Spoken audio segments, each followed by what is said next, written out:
Voilà. Ouais, c'est bien en train d'enregistrer, super. Salut Guillaume, bonjour tout le monde. J'espère que vous allez bien. Ça fait un petit moment qu'on ne s'est pas vu. Alors, je voudrais juste prendre un petit peu de vos nouvelles. Depuis le dernier CC de Vibration Monde, on ne s'est pas vu. Et j'espère que ça se passe bien pour vous, que vous avez toujours la forme, que le cours de manière générale se passe bien et même l'année en fait. Donc voilà, j'espère que tout est OK. Bon, on va faire de l'optique aujourd'hui. Ceux qui me suivent depuis un moment savent déjà que c'est pas du tout la matière que je préfère enseigner, mais on va se faire. En fait, là, honnêtement, avec vous, ça va être mon premier cours d'optique. L'année dernière, j'avais pas osé faire d'optique géométrique. Mais bon. Ouais, moi, ça va, Mohamed, merci. Et super si toi, ça va. Ok, ok. Donc, on va commencer le cours. Euh, alors, pour moi, niveau énergie, c'est batterie faible. Ouais, je peux comprendre. Je peux carrément comprendre. J'avoue que moi aussi, je commence un peu à saturer. Mais bon. Est-ce qu'il faut vous dire quelque chose que je vous ai déjà dit, mais c'est qui est super important. Genre, rappelez-vous qu'après les prochains essais, la dernière série de partiels et c'est fini, ok? Moi, je vous fais confiance à 100%. Je sais que vous pouvez gérer ça, même si c'est pas facile, d'accord? Donc, vraiment, j'ai plus confiance en vous qu'en moi avec mes partiels. Ouais, la semaine de la mort. Oh là là. C'est la semaine prochaine? Non, c'est dans 2 semaines pour vous, c'est ça, il me semble. Ça fait ouais, une semaine et demie, c'est ça. Oh là là là, ça va être terrible. Moi aussi, c'est à peu près dans une semaine et demie et il faut vraiment que je commence à me mettre à mes révisions. Mais bon, on va dire que ça va le faire. Ok, donc je vous propose qu'on commence par rapport à ce cours. Moi, ce que j'avais prévu, c'est de faire comment dire, comme vous avez sûrement déjà commencé depuis un moment le cours d'optique, ce qu'on va faire, c'est que comme on fait pour chaque première séance, on va d'abord reconstruire le cours pour être sûr que toutes les notions sont OK. Donc pour les personnes qui sont déjà bien familières avec ces notions, ça risque d'aller un petit peu lentement, je suis désolé avec ça. Euh, c'est aussi quelque chose qui m'aide de mon côté à bien consolider ces notions que j'ai jamais enseignées pour l'instant, comme je vous ai dit. Donc je pense que c'est quelque chose qui sera bénéfique pour tout le monde. Ici, je vous ai mis le plan du cours pour les personnes que ça intéresse. Donc voilà ce qu'on fait, comme ça la semaine prochaine, et avec les groupes de travail aussi, on pourra s'occuper de différents exercices. Voilà. Donc, qu'est-ce qu'on va commencer? On va d'abord commencer par rappeler ce que c'est que l'optique géométrique, parce que c'est bête, mais on se n'est pas tous du genre à se. Enfin, c'est pas une branche on détaille pas forcément précisément sa fonction. Ensuite, on va parler des notions qui sont importantes, c'est-à-dire la notion de milieu. Donc, celle-là, c'est la base de l'optique géométrique. Puis ensuite, on parlera des différentes lois de l'optique, celles qui vont nous permettre de justement expliquer comment elle se comporte. De la même façon qu'en mécanique, eh bien, on avait une certaine loi qui était de PFD. Euh, on commençait par l'optique ondulatoire. De mon côté, j'avais prévu de commencer par l'optique géométrique parce que l'optique ondulatoire, c'est quelque chose qui est beaucoup moins vu. Il n'y a qu'un seul exercice, c'est les fentes de Young, mais on pourra faire de l'optique ondulatoire si jamais c'est quelque chose que vous voulez. J'avais pas du tout pensé à ça parce que en général, la grande dominante pour le CC3, c'est l'optique géométrique. Du coup, j'avais prévu de vous enseigner ça. Mais on pourra faire une séance qui est dédiée exclusivement à l'optique ondulatoire, si vous voulez. Bon, super si c'est OK pour toi. Mais ouais, pour l'optique ondulatoire, c'est quelque chose qui est plus difficile que l'optique géométrique. D'ailleurs, c'est pour ça que, enfin, l'optique géométrique, c'est une approximation de l'optique ondulatoire, elle a été faite pour être plus simple. Mais l'optique ondulatoire, l'avantage, c'est qu'il n'y a qu'un seul exercice qu'on peut vous demander en général, c'est les fentes de Young et quelques questions de cours. Mais on passera du temps sur l'optique ondulatoire, ne vous inquiétez pas.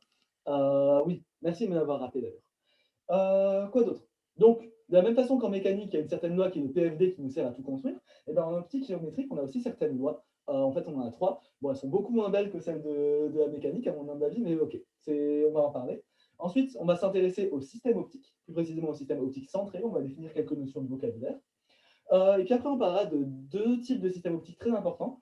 Enfin, en fait, c'est les deux types qu'on va étudier cette année, qui sont les miroirs et les lentilles. Voilà, avec les approximations qui vont avec, puisque même dans le cadre de l'optique géométrique, qui est déjà une assez grande approximation, eh bien, il va falloir en faire d'autres pour traiter ces systèmes correctement.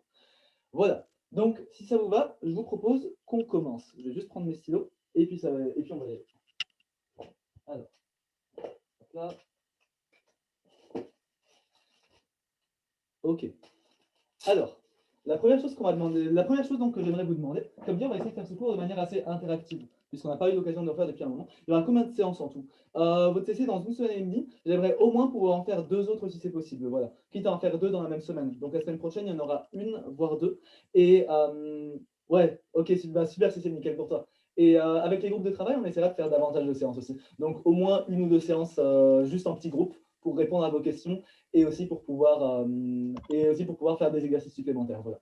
Pour les personnes qui veulent rejoindre un groupe de travail au dernier moment pour ce CC, n'hésitez pas à me demander. Voilà. Donc, on va commencer. Comme dit, on va faire ça surtout avec des questions. Donc, pour essayer de reconstruire tout ça, est-ce que vous pouvez me dire, s'il vous plaît, quelqu'un pourrait me dire qu'est-ce que c'est que l'optique géométrique? C'est bête comme question, mais on se place dans un certain cadre, et ce cadre, c'est quelque chose qu'on devra souvent rappeler. D'accord? C'est quelque chose qu'on attend de vous, et quelque chose qui sera important pour la suite du cours. Donc, est-ce que quelqu'un peut me répondre en me disant ce que c'est que l'optique géométrique? J'attends un petit peu que vous réfléchissiez. Et n'hésitez pas si vous voulez prendre la parole à l'oral, bien sûr. En général, moi, je préfère à l'oral, mais vous pouvez aussi le faire à l'écrit si vous préférez. Étude de faisceau. Ouais. Donc, l'étude des faisceaux, c'est quoi un faisceau? Ah, ok. Donc là, pour l'instant, on va proposer l'optique géométrique, c'est l'étude des faisceaux. Je sais pas, il vaudrait mieux ne pas commencer par là, en général. Et les ondes électromagnétiques, on aura aussi. Alors là aussi, Salma, c'est un peu comme l'optique ondulatoire. D'ailleurs, l'optique ondulatoire, c'est des ondes électromagnétiques, en fait. C'est un chapitre qui est très accessoire. Il me semble qu'on ne fait pas d'exercice dessus. En tout cas, moi, quand j'étais en LA, on n'avait pas d'exercice sur les ondes électromagnétiques. Et normalement, ça n'a pas changé. En tout cas, la grosse dominante, c'est l'optique géométrique. Et normalement, de ce que j'ai parlé avec vos enseignants, il n'y aura pas d'optique ondulatoire. Enfin, pardon, il n'y aura pas d'optique ondulatoire ou d'électromagnétisme. Pardon, il n'y aura pas d'exercice sur les ondes électromagnétiques. Et l'optique ondulatoire, c'est quelque chose qui est très marginal. Mais comme dit, on passera un petit peu de temps aussi dessus. Mais ouais, du coup, les ondes électromagnétiques, je n'ai pas prévu qu'on en parle, mais si vous avez des questions dessus, on en parlera. Donc, l'optique géométrique, voilà par où on va commencer, ok? C'est important de savoir la définir. Donc, voilà comment on commence. Déjà, l'optique, qu'est-ce que c'est? L'optique, c'est l'étude de la lumière, ok? Étude de la lumière. Donc, c'est quelque chose qu'on n'a pas encore étudié, puisque pour l'instant, on s'est d'abord intéressé dans la première partie de l'année à tout ce qui était mécanique, donc les points matériels. Ensuite, pour la partie deuxième chapitre sur les ondes, là, on s'est intéressé aux ondes mécaniques, on a commencé à faire une ouverture dessus. Et puis, par contre, on ne s'est jamais intéressé à la lumière. Et là, justement, quand vous avez fait le chapitre d'électromagnétisme, vous savez peut-être déjà que c'est une onde électromagnétique. Et ça, on ne s'est pas encore intéressé à ça. C'est-à-dire que c'est une onde qui a la particularité de se propager dans le vide. Elle n'a pas besoin de support pour se propager. Voilà. Donc l'optique, c'est l'étude de la lumière. Et en fait, l'optique géométrique, c'est une certaine approximation de l'optique. Est-ce que quelqu'un peut me dire ce que c'est que cette approximation? On va étudier la lumière, mais sous quelle approximation?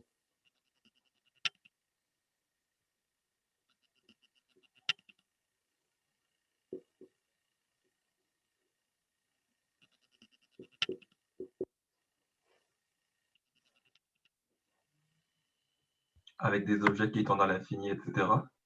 Alors, le fait qu'un objet tende vers l'infini, pas nécessairement. On pourra parfois commencer, enfin, on étudiera parfois des objets qui ne sont pas, qui ne viennent pas directement de l'infini. Mohamed, tu me parles de l'approximation de Gauss, c'est quelque chose encore qui est différent. Et là, justement, c'est une autre approximation qu'on devra faire à l'intérieur de l'optique géométrique. Cette approximation, d'ailleurs, je le rappelle déjà, mais on en parlera plus en détail après, elle nous dit qu'on va étudier des rayons qui sont peu éloignés de l'axe optique. On n'a pas encore défini ce que c'est qu'un axe optique, donc on en parlera plus en détail après. Mais, En deux plans, comment? juste avec l'axe XY, du coup, c'est dans un plan seulement. C'est ça? C'est une bonne remarque parce que la plupart des systèmes qu'on étudiera en optique géométrique seront comme ça, mais ce n'est pas forcément le cas. L'optique géométrique, elle peut aussi se faire dans l'espace, enfin en deux, voire en trois dimensions. Voilà, donc ça, en général, on étudie dans un plan, on parlera en fait d'un système optique centré, mais vous pouvez avoir des exercices qui ne sont pas dans cette situation-là. L'optique géométrique, elle n'a pas besoin de tout ça. Ça, c'est juste des approximations qu'on fera à l'intérieur du chapitre qui seront plus commodes. On ne veut pas de diffraction, donc lambda est très inférieur devant A. Ça, c'est une des conséquences, oui. Enfin, ça, c'est une des limites de l'optique géométrique, puisque vous le savez, enfin, pas forcément, puisqu'on n'insiste pas vraiment dessus pendant le semestre, c'est que à chaque fois qu'on fait une certaine approximation, eh bien, cette approximation est toujours valide dans un certain cadre. Par exemple, jusqu'à maintenant, on a étudié la mécanique. On a beaucoup étudié la mécanique. Et la mécanique, c'est juste une approximation de la relativité de la mécanique quantique qui est valable à faible vitesse et qui est valable à grande dimension. Voilà. Là, c'est pareil pour l'optique géométrique, c'est aussi une approximation et qui est valable, comme tu l'as dit, dans un certain cas de longueur d'onde. Donc, en fait, la base de l'optique géométrique, c'est que la lumière dont on parle, eh bien, on va considérer que ce sont des rayons lumineux. Ok? Voilà, tout simplement. En fait, normalement, qu'est-ce que c'est la lumière qu'on a autour de nous? C'est une onde électromagnétique. Autrement dit, il va y avoir un champ électrique qui va générer un champ magnétique, et un champ magnétique qui va générer un champ électrique, et ils vont se déplacer comme ça, ils vont se propager comme ça, et ça va nous donner une onde lumineuse. Nous, on va considérer que la lumière, c'est juste un trait. Voilà, c'est ça l'approximation de l'optique géométrique. La lumière, c'est un rayon, c'est un trait. Voilà. Ok. Et donc, c'est pour ça en fait qu'on parle d'optique géométrique, puisque on va juste tracer des traits finalement, et grâce aux lois, on va voir comment les traits se comportent lorsqu'ils ricochent sur certains milieux. Maxime, tu m'as parlé justement de qu'on ne veut pas de diffraction. En fait, tu m'as un peu dit que du coup, lambda devait être très petit devant A. Alors, qu'est-ce que ça veut dire? Ça veut dire que, regardez, donc l'approximation du rayon, elle est très commode, puisqu'elle va nous permettre de simplifier considérablement l'étude de la lumière, mais il y a certains cas où elle pose problème. Imaginons par exemple qu'on considère un certain obstacle comme ça. Et on va dire, pour garder la terminologie de Maxime, que cet obstacle, il est d'épaisseur A, comme ça. Okay, et on va considérer un rayon qui arrive comme ça. Donc, le rayon, il arrive. Voilà, en général, donc comme on a dit, un rayon, c'est un trait. Et on met juste une flèche pour montrer sa direction de propagation. Et il va traverser l'obstacle sans problème.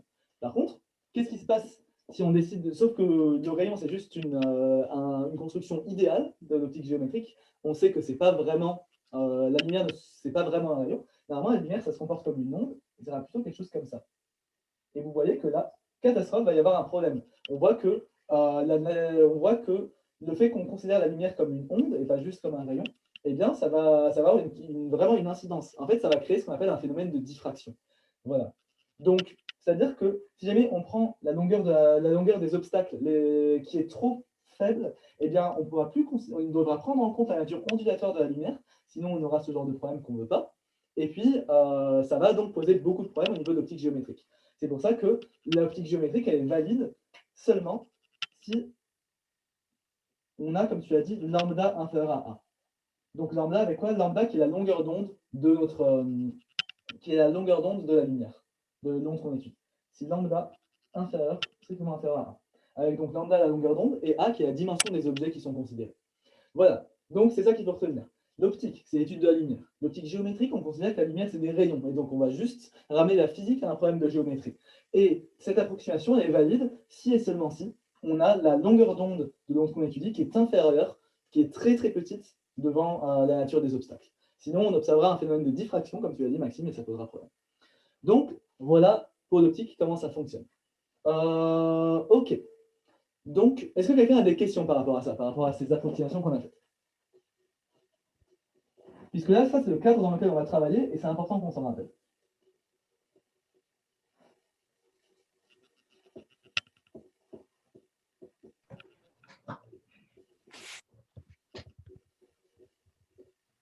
Ok, on va pouvoir continuer du coup. Donc, là, on a défini ce que c'était l'optique, et maintenant, il y a une autre définition qui va être très importante, excusez-moi, qui va être la notion de milieu. Donc, on va définir ce que c'est qu'un milieu. En fait, oula, je crois qu'il y a quelqu'un qui a son micro allumé. Est-ce que tu voudrais bien l'éteindre, s'il te plaît, et le rallumer quand tu as une question? Merci beaucoup. Comme ça, on évite les bruits de fond. Donc, le milieu, ça va être la notion fondamentale en optique géométrique. On dira que la lumière, elle va toujours évoluer dans des milieux différents, elle va juste passer d'un milieu à l'autre, finalement. Donc, elle va se déplacer comme ça. Il y a un rayon qui va se déplacer. Et puis, donc là, il se déplace dans un certain milieu. Et puis, il pourra rencontrer, par exemple, un autre milieu à cet endroit-là. Ok? Donc, ça veut dire qu'on pourrait dire que là, par exemple, on se déplace dans l'air, et là, on se déplace dans... Là, par contre, c'est un autre milieu, comme par exemple l'eau. Le milieu, finalement, c'est juste la texture de la matière dans laquelle que la lumière traverse. Et nous, on va chercher à savoir comment est-ce que la lumière va évoluer dans ce milieu. Voilà. Donc, c'est comme ça qu'on appelle... Enfin, c'est pour ça que c'est très important, la notion de milieu, puisqu'on aimerait savoir comment le rayon va se comporter lorsqu'il va changer de milieu, lorsqu'il va rencontrer un obstacle. Donc, en général, ce qu'on peut faire, c'est que là, si par exemple c'est l'air, là, pour montrer que c'est un autre milieu, je peux par exemple le mettre comme ça. Je peux dessiner plein de trucs cassés. En général, il y a des façons plus élégantes pour le faire, mais là, comme on n'a pas encore développé tous les outils, on va mettre ça comme ça. Et puis voilà. Donc, comment est-ce que d'un milieu à l'autre, la lumière va se comporter? Ce qui caractérise un milieu, ce qui va faire que du coup, un milieu, c'est bien ça, et c'est bien celui-là et pas un autre, c'est ce qu'on appelle, donc vous savez quoi, vous allez me dire, est-ce que vous pouvez me dire qu'est-ce qui caractérise un milieu? Donc comment... L'indice de réfraction. C'est exactement ça, ouais, merci. L'indice de réfraction. Et du coup, est-ce que toi ou quelqu'un d'autre pourrait me définir ce que c'est que l'indice de réfraction? Donc, qui est une notion très importante puisqu'elle caractérise le milieu. Ouais, je viens de voir Hugo qui avait mis la même chose dans le chat, c'est exactement ça, l'indice de réfraction, qu'en général on note n. Donc, comment est-ce qu'on le définit cet indice? Exactement. Merci Mamadou, c'est exactement ça. En fait, si jamais on a la lumière qui se déplace à une vitesse c dans le vide, puisqu'on sait que c c'est la célérité de la lumière, c'est quelque chose qu'on nous rappelle tout le temps, eh bien, la vitesse de la lumière, quand on sera dans un certain milieu, elle sera égale à c sur m. La vitesse de la lumière dans un milieu sera égale à c sur m. Autrement dit, en supposant que là, on est dans le vide et on va se déplacer à une vitesse c, et ici, on est dans un certain milieu d'indice n, et là, on va se déplacer à une vitesse du coup qui sera inférieure, qui sera égale à c sur m. Voilà. Pourquoi inférieure? Parce qu'on sait que la vitesse de la lumière dans le vide, c'est la plus grande vitesse possible. Autrement dit, il n'y a rien, il n'y a aucun milieu qui a un indice plus faible que celui du vide. Et celui du vide, on va dire qu'il est égal à 1 du coup, puisque ça sera c sur 1 est égal à c. Voilà. Ok, donc c'est ça qui caractérise notre milieu. C'est que la vitesse de la lumière, quand on sera dans un certain milieu, eh bien, elle va être inférieure. Voilà. D'ailleurs, j'en profite pour une remarque que je n'avais pas prévu d'ajouter, mais qui est intéressante. C'est que, du coup, on sait qu'on peut jamais aller plus vite que la lumière. Mais on ne peut jamais aller plus vite que la lumière dans le vide, en fait. Si jamais on se place dans un autre milieu qui a un indice plus élevé, par exemple l'eau, eh bien, on aura une vitesse qui, du coup, sera inférieure à 300 000 km par seconde. Et dans ce cas, on pourra dépasser la vitesse de la lumière si on veut. Et de la même manière que quand on dépasse le son, on peut avoir un banc supersonique, on peut dépasser le mur du son, et bien là, on pourra aussi dépasser le mur de la lumière. Voilà. Donc, aller plus vite que la lumière, c'est possible dans un certain milieu. Voilà. C'est la vitesse de la lumière dans le vide qui est inatteignable. Voilà. Donc, ça, c'est très important, la notion de milieu. Et c'est sur celle-là qu'on va se baser pour construire les différentes lois de l'optique, qu'on va rappeler juste ici. Du coup. OK. Donc, là, on arrive sur la partie vraiment importante du cours. Là, on a défini ce que c'était un milieu. Et maintenant, à l'aide de cette notion de milieu, nous, on cherche maintenant à savoir comment la lumière va se comporter en passant dans ces milieux. Et ça va passer par les lois de l'optique géométrique. Donc, vous en doutez, je vais vous demander qu'est-ce que sont que ces lois. Alors, je vous laisse un petit peu de temps pour réfléchir à ça. Et quand quelqu'un sait, qu'il n'hésite pas à prendre la parole à l'oral. Loi de l'optique géométrique. D'ailleurs, je suis désolé d'écrire en vert, mais ouais, les stylos commencent un peu à rendre l'âme. Si jamais vous trouvez que c'est trop clair, enfin, comment dire, ouais, que c'est trop clair, n'hésitez surtout pas à me dire, surtout de ce côté-là où il y a du reflet. Alors, je vois Théo qui dit les lois de Snell-Descartes. Ouais, ce sont les lois de Snell-Descartes. Est-ce que tu pourrais me les citer, s'il te plaît? Ou bien quelqu'un d'autre?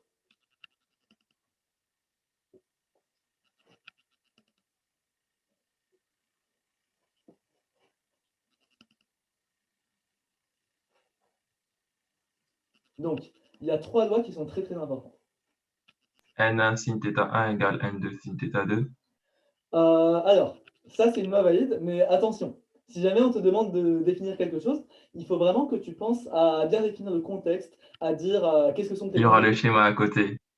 Ah oui, bon, c'est plus facile avec un schéma, c'est sûr. Le principe de Fermat. Alors, le principe de Fermat, c'est celui qui va en quelque sorte dicter ces lois d'optique géométrique. C'est vrai. En fait, le principe de Fermat, il nous dit que la lumière, elle agit toujours par les lois les plus simples.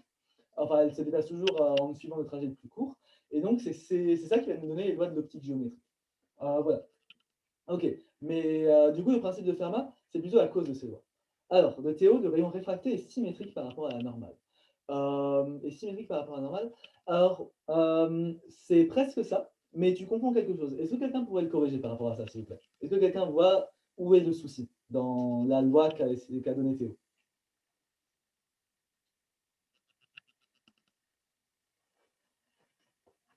Donc, je vais écrire.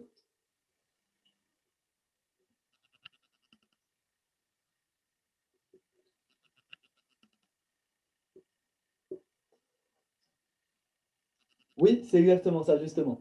Ouais, voilà. Donc là, c'est juste une question de vocabulaire, aucun problème. C'est que, en fait, quand la lumière va rencontrer un certain milieu, donc attendez, là, je vais essayer de rajouter des couleurs à ça.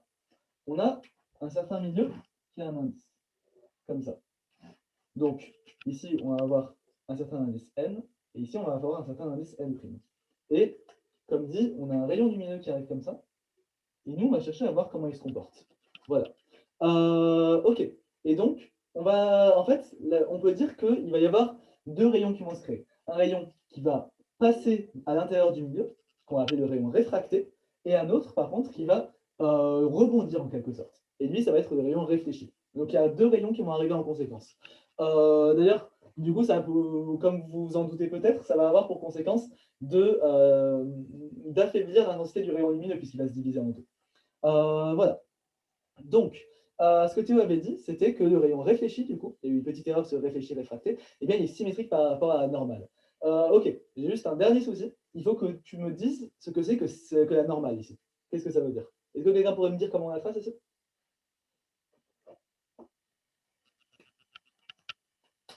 Donc, du coup, je remplace réfracté par réfléchi.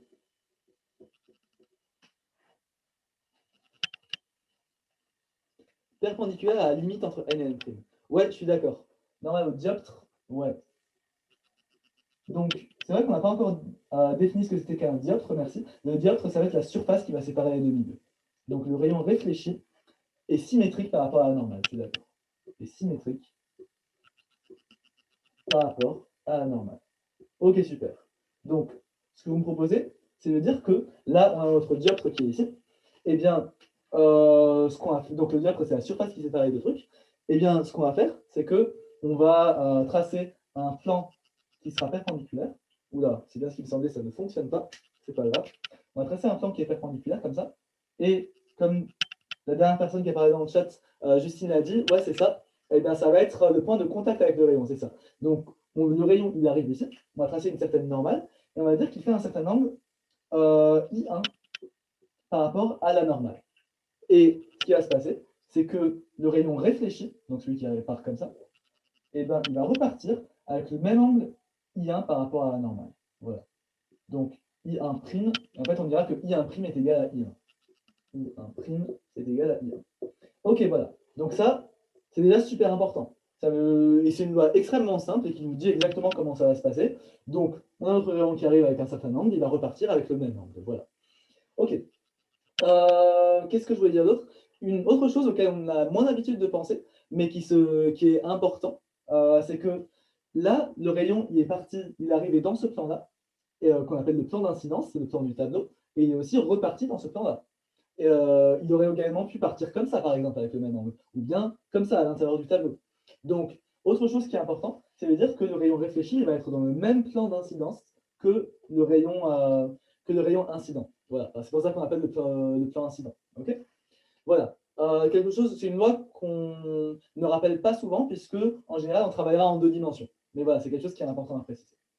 Ok, voilà, donc ça c'est pour la première loi qu'on appelle la loi de la réflexion. Et du coup, tout à l'heure, Théo, il me semble, avait parlé du rayon réfracté. Est-ce que quelqu'un pourrait me permettre de déduire la deuxième loi à partir de là? Et d'ailleurs, elle a déjà été dite tout à l'heure, je crois que c'était Pascal qui l'avait dite, mais du coup, comme dit, on va essayer de la définir un peu, de manière un peu plus propre.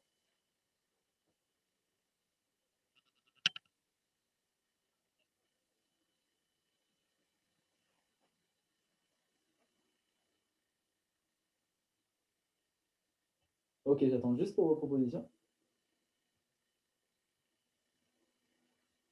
Moi, j'avais juste dit la formule. Ouais, c'était la formule, c'est ça. Et donc, alors attends, tu sais quoi? Pour reprendre tes notations, on va appeler celui-là N1 et N2. Et ouais, et la formule que tu avais donnée, l'égalité, c'était, je vais la remettre ici, si jamais on a un certain rayon réfracté qui arrive comme ça, et qui fait un certain angle I2 comme ça. Voilà. Et bien on dira, comme tu l'as dit, que N1 sinus I1 est égal à N2 sinus I2. Voilà. Donc ça, c'est la deuxième loi qui s'appelle la loi de la réfraction et qui nous donne, donc la première nous donnait l'angle avec lequel partait le rayon réfléchi, ça nous donne l'angle avec lequel part le rayon réfracté. Voilà. Et Quoi le nom de la première loi? la première loi, c'est la loi de la réflexion et c'est la loi de la réfraction. Voilà. Merci. T'inquiète. Voilà. Donc cette loi, elle est importante puisqu'elle nous permet de décrire le rayon réfracté. Si jamais on veut connaître cet angle I2, on a juste à diviser par N2 ici et puis à appliquer l'arc sinus de tout ça pour avoir I2. Voilà. En général, on aura des grandeurs simples parce qu'on n'a pas. Le but, c'est pas non plus de connaître la valeur d'un arc sinus à chaque fois. Voilà. Est-ce que quelqu'un peut faire un commentaire par rapport à ça? Donc, le sinus, je rappelle juste que la fonction sinus est toujours entre -1 et 1. Est-ce que vous pouvez me dire quelque chose par rapport à ça? Donc, sinus d'un certain angle alpha est toujours entre -1 et 1.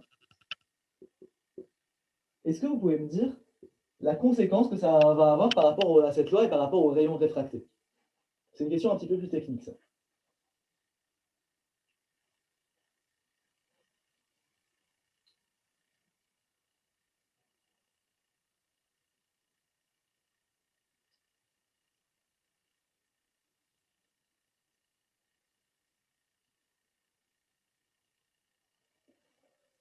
Alors, rayon réfracté est compris entre 0 et pi sur 2.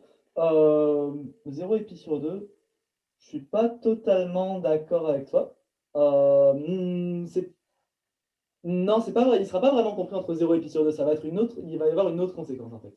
Sinus de i est inférieur à 1, sinus de i est égal à i. Je suis désolé, Mehdi, j'ai pas trop compris pour les inégalités que tu donnais. Euh, Hmm. je pense que n1 sur n2 sinus i1 ne peut pas être supérieur à 1. Et s'il Ah, l'est, oui. ben, ça veut dire qu'on n'a pas de truc réfracté. C'est exactement ça, oui, merci. Je suis désolé, peut-être que c'était ça que tu voulais, que tu disais, Mehdi, et que du coup j'avais mal compris. Mais du coup, c'est exactement ça. C'est-à-dire que là, si on reprend cette loi, donc la loi de la réfraction, et qu'on décide de diviser par n2, ça nous donne que n1 sur n2 fois sinus i1. Tout ça, ça doit toujours être inférieur à 1, à cause du fait que, justement, on est sinus alpha qui est toujours entre moins 1 et 1. Voilà, un sinus, c'est toujours borné. Et donc, finalement, ça vous donne quelque chose, c'est que ce truc-là, ça va toujours être inférieur à n2 sur n1.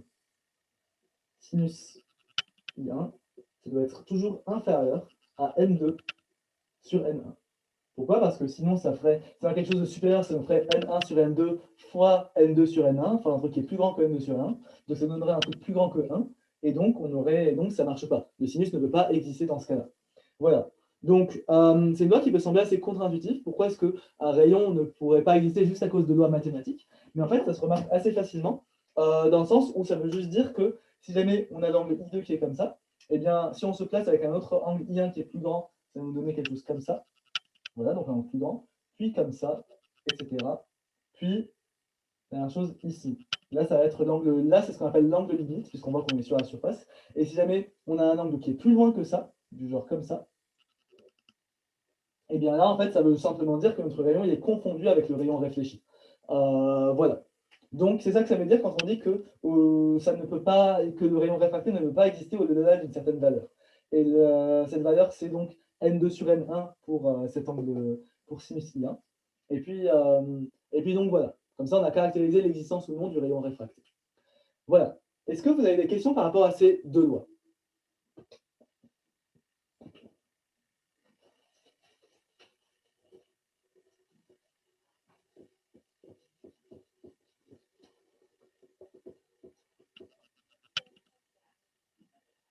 Ok, on va continuer pour la suite. Du coup, il y en a une dernière qui va être importante. Je ne sais pas si on la compte vraiment si on la compte vraiment dans les lois à proprement parler, mais pour moi, c'est une des plus importantes pour construire les rayons lumineux. Ok, est-ce que vous avez une idée de troisième loi qui pourrait être utile?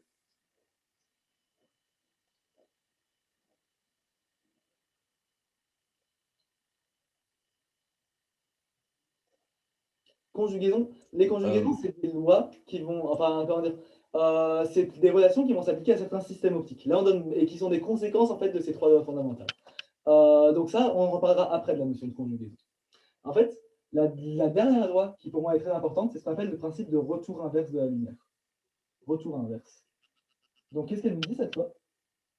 Elle nous dit simplement, en fait, elle est très intuitive, c'est que si la lumière va d'un point, si la lumière fait un trajet, eh ben, elle est capable de faire le trajet inverse. Et ça paraît tout con comme loi, euh, mais elle va nous servir à beaucoup de choses. Trajet et inverse. Autrement dit, si on retrace le début du schéma précédent, eh bien, si jamais on regarde la lumière, du coup, qui fait quelque chose comme ça, puis qui fait quelque chose comme ça, donc il va de là vers là, eh bien, si on essaie de regarder le trajet inverse, autrement dit la lumière qui commence en partant de là, eh bien, elle va après repasser par là, tout simplement. Voilà. Donc, cette loi va nous servir à beaucoup de choses, puisqu'on va pouvoir construire pas mal de rayons lumineux à partir de là. Voilà donc pour les trois lois qui sont pour moi les plus importantes. Donc, loi de la réflexion, loi de la réfraction, principe de retour inverse. Voilà. Et c'est celles-là qui vont nous permettre de considérer différents systèmes optiques, comme on va le faire juste après. Voilà. Donc. Ok.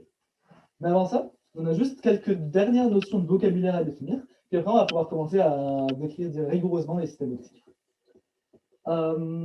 Donc, la première chose dont j'aimerais parler, c'est la notion d'un système d'un système, alors on va commencer par quoi? Un système stigmatique, on va dire. Voilà, c'est la première chose par laquelle je devrais commencer. Est-ce que quelqu'un pourrait me dire ce que c'est qu'un système stigmatique? Donc là, on est sur la partie vocabulaire.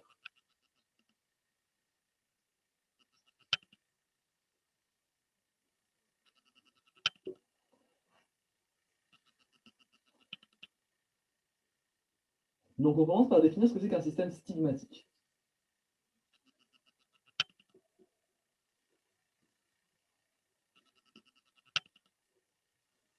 Donc, ce que je vais faire, c'est que déjà, je vais commencer par tracer un schéma. Un schéma très quelconque. C'est-à-dire que je vais juste me donner une certaine boîte comme ça. On va la mettre ici.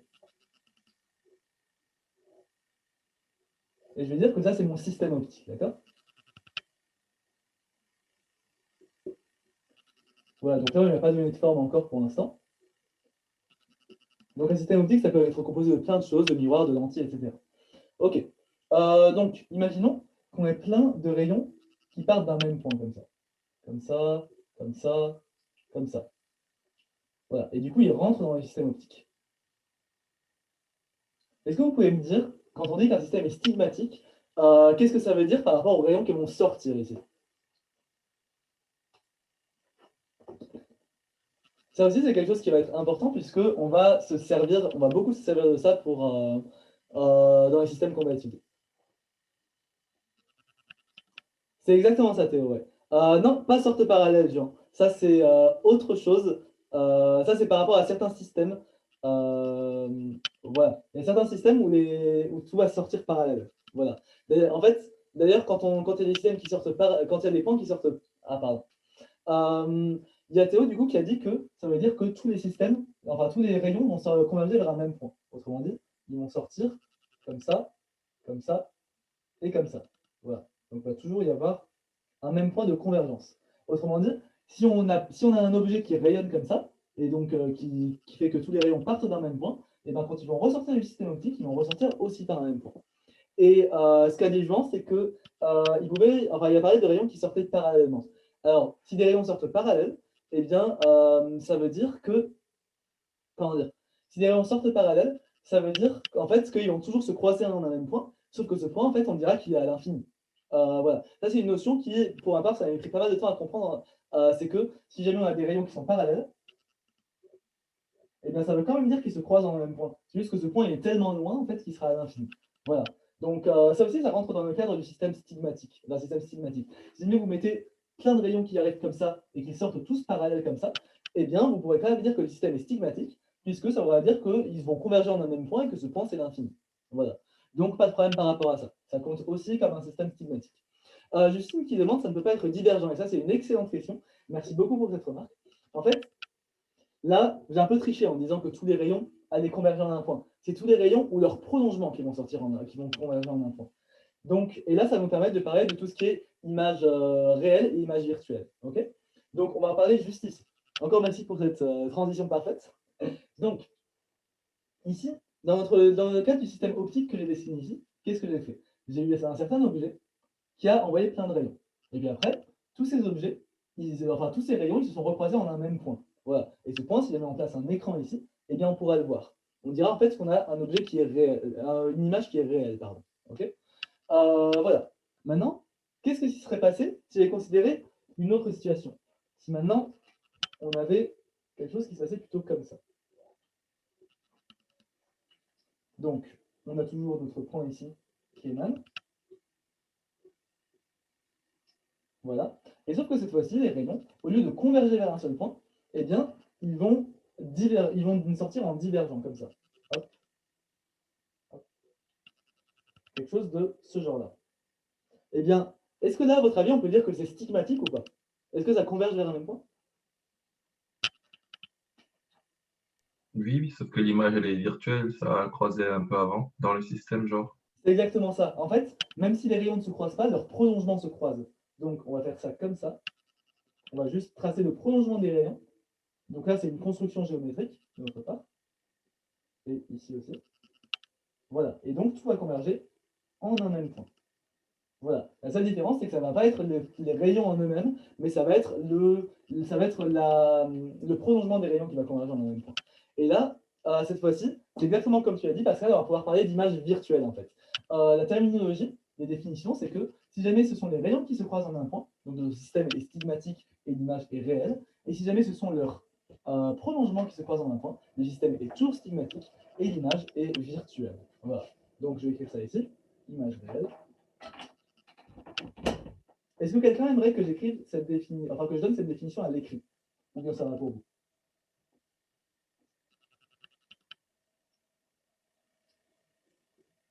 Ok, ça a l'air d'aller. Mais n'hésitez pas à me dire si vous voulez que je passe un peu plus de temps. Ah, ouais, ok, c'est bon, Salma. Je vais mettre ça à l'écrit. Donc, image réelle. Donc, attendez, excusez-moi. On va commencer directement par ce qu'on a dit sur les systèmes stigmatiques. Donc, les rayons ou leur prolongement, du coup.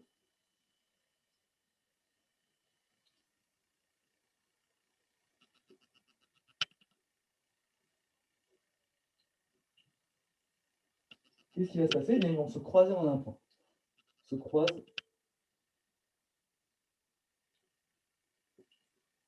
en un point. Ok, mais ça c'est seulement du coup si jamais l'objet, si jamais on considère les rayons qui partent tous d'un même point. Voilà. Si les rayons partent tous d'un même point, eh bien ils vont tous se croiser, les rayons qui sortent vont tous se croiser en un point, ou bien leur prolongement dans notre cas ici, et on dira dans ce cas que le système est stigmatique. Voilà. Donc ici, excusez-moi, j'aurais dû écrire euh, qu'on parle d'un objet, enfin qu'on parle de tous les rayons qui rentrent dans le système et qui est à partir d'un point en particulier. Et bien quand ils vont sortir du système, ils vont se croiser en un seul point. Voilà. Ok. Et donc on dira que si jamais c'est les rayons ça, qui vont se croiser, l'image est réelle. Voilà.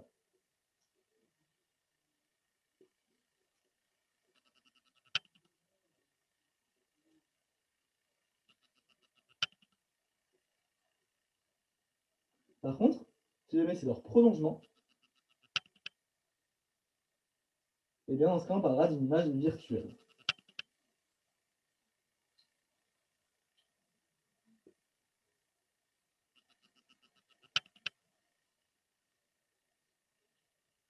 Voilà, donc ça c'est pour les définitions. Et on peut donner des définitions qui sont strictement analogues pour un autre cas. En fait, là, on n'a que considéré l'image, comment ça se passait du point de vue de l'image, mais rien n'impose que notre objet soit réel. Notre objet pourrait aussi être virtuel. Autrement dit, on pourrait aussi avoir un objet dont c'est le prolongement des rayons qui va se croiser en un point. Voilà comment on va faire ça. C'est-à-dire que ça ressemblera à quelque chose comme ça. Bon, j'étais pas obligé de tout effacer. Donc, on va reprendre un système optique.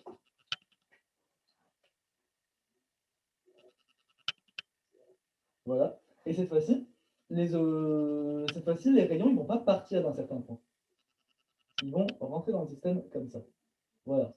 Donc, là, on pourrait dire que... Enfin, et puis, là, on pourrait se dire, bah du coup, je suis le seul qui entend un bruit de fond. Mince, je suis vraiment désolé, il y a un bruit de fond. Je ne savais pas du tout. Est-ce que quelqu'un d'autre peut confirmer s'il y a un bruit de fond? Comme ça, je verrai si je peux faire quelque chose. Ouais, vite fait. Mince, je suis désolé. Je me demande ce qui se passe. Est-ce que là, ça va par hasard? Parce que c'est peut-être le bruit. Je crois que ta cam focus. Attendez, je vais regarder ça. Excusez-moi, on prend une petite pause. Pas tant que ça. Ouais, mais c'est dommage quand même. Attendez, je vais juste... On prend une petite pause pour régler tout ça. Alors ça, c'est pour changer la luminosité de la caméra. Attendez juste. Hop. Oui, ça c'est pour changer le focus. Attendez juste. Je regarde juste comment ça marche.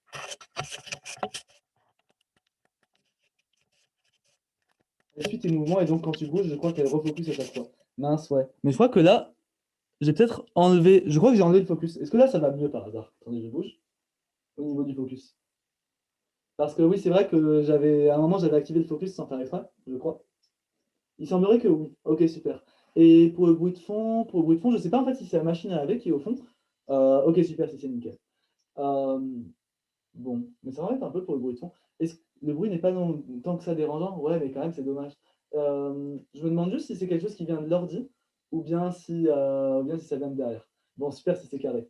Mais bon, c'était la caméra, je pense. Ah bon, ok, d'accord. Ok, ok. Perso, je t'entendais juste ce bruit de cam et je suis avec un casque audio. Ok, d'accord, mais si c'était la caméra, ça va alors. Bon, je suis content que ça va. Si jamais il y a quand même un autre problème par rapport à ça, bah, si finalement le bruit il est quand même chaud, et ben, n'hésitez pas à me dire et puis je le trouverai. Ok, super. Bah, merci à vous de m'avoir dit ça. Ok, on va pouvoir reprendre. Du coup, là, ce qu'on dit jusqu'à maintenant, ce dont on parlait pour les systèmes stigmatiques, c'est que si jamais on avait des Du coup, j'ai rayons. une question. Ouais, Euh, dis-moi.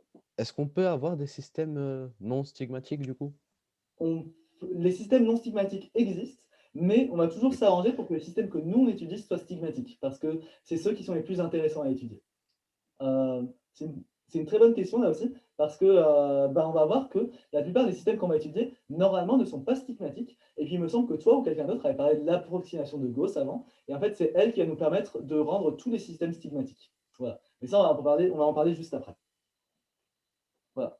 Et du coup, tu pourrais me donner un exemple de truc non stigmatique? Parce que j'arrive pas à me Tous les le systèmes en fait. En fait, visualiser. ça c'est un peu un spoiler, mais aucun système à part le miroir plan n'est stigmatique. Tout à l'heure, là j'ai pas trop la place ici, mais on va détailler par exemple le miroir concave ou le miroir convexe, ou bien les lentilles par exemple, qui sont en fait c'est les deux systèmes principaux, miroir et lentille. Et bien ceux-là ne sont pas stigmatiques. Voilà. Donc, Mais ça repasse bien par un point. justement, normalement, ça ne repasse pas par un point, mais comme on utilise, on se place dans le cadre de l'approximation de Gauss, autrement dit, on prend des faibles rayons, eh bien, on peut considérer que ça repasse à peu près par le même point. Mais en principe, il y a ce qu'on appelle des aberrations géométriques, et ça ne passe pas par le même point. Voilà. Donc ça, par exemple, ce sont les systèmes qui ne sont pas stigmatiques. Il n'y a qu'un seul système qui l'est vraiment, et c'est le miroir plan, et c'est le premier qu'on va étudier juste après. Ok. Voilà. Merci beaucoup pour cette question, vraiment. Ok. Donc, on va finir de définir le stigmatisme de manière théorique, puis après, ouais, on va le voir sur pas mal de systèmes pratiques. Ok, il faudrait juste qu'on définisse encore deux ou trois trucs avant. Donc, on a dit que si jamais les rayons partaient d'un même point, eh bien, ils devaient ressortir en un même point, ou bien ressortir dans le prolongement. Enfin, les rayons devaient se croiser en un même point, les rayons sortants. Mais on pourrait faire le même parallélisme avec l'objet. Il n'y a pas forcément de raison pour que ce soit les rayons qui commencent par un même point, c'est pour être leur prolongement qui convergent dans un certain point. Le prolongement des rayons entrants qui convergent en un point, comme ça ici. Eh bien, et dans ce cas, si jamais l'objet, pardon, si les rayons sortants, eh bien, ils convergent eux aussi vers un même point, comme ça et comme ça, eh bien, on aura toujours un système stigmatique. La seule chose qu'on dira cette fois-ci, c'est que l'objet n'est pas réel, contrairement à ici, l'objet est virtuel. Encore une fois, c'est par rapport à la notion de prolongement. Les rayons vont se prolonger. C'est en prolongeant les rayons à un certain point qu'on réussit à former l'objet, mais du coup, cet objet mais du coup, on ne peut pas vraiment dire que l'objet soit réel. Voilà, l'objet est virtuel. Et enfin, dernière chose qu'on pourrait faire, c'est que là, du coup, on a donné le cas où on a un objet qui est virtuel et une image qui est réelle. On pourrait aussi avoir des rayons qui sortent comme ça en divergent, donc comme ça et comme ça. Et dans ce cas, si jamais leur prolongement se croise en un point, on dira toujours que le système est stigmatique, sauf que cette fois-ci, l'image sera virtuelle. Autrement dit, là, on aura un objet virtuel et une image virtuelle. Ici, on aura un objet réel et une image virtuelle. Et donc, en fait, on a quatre cas. Objet réel, image réelle, objet réel, image virtuelle, objet virtuel, image réelle, objet virtuel, image virtuelle. Voilà. Donc ça va être les quatre cas qu'on va avoir à chaque fois. Ok.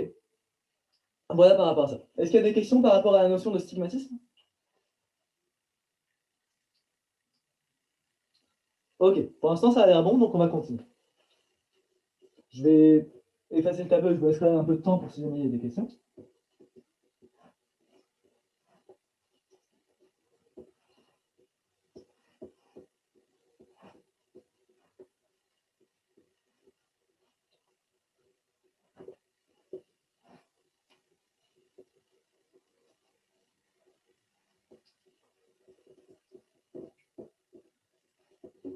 Ça a un rapport avec l'astigmatisme? Ouais, ça a carrément un rapport avec l'astigmatisme.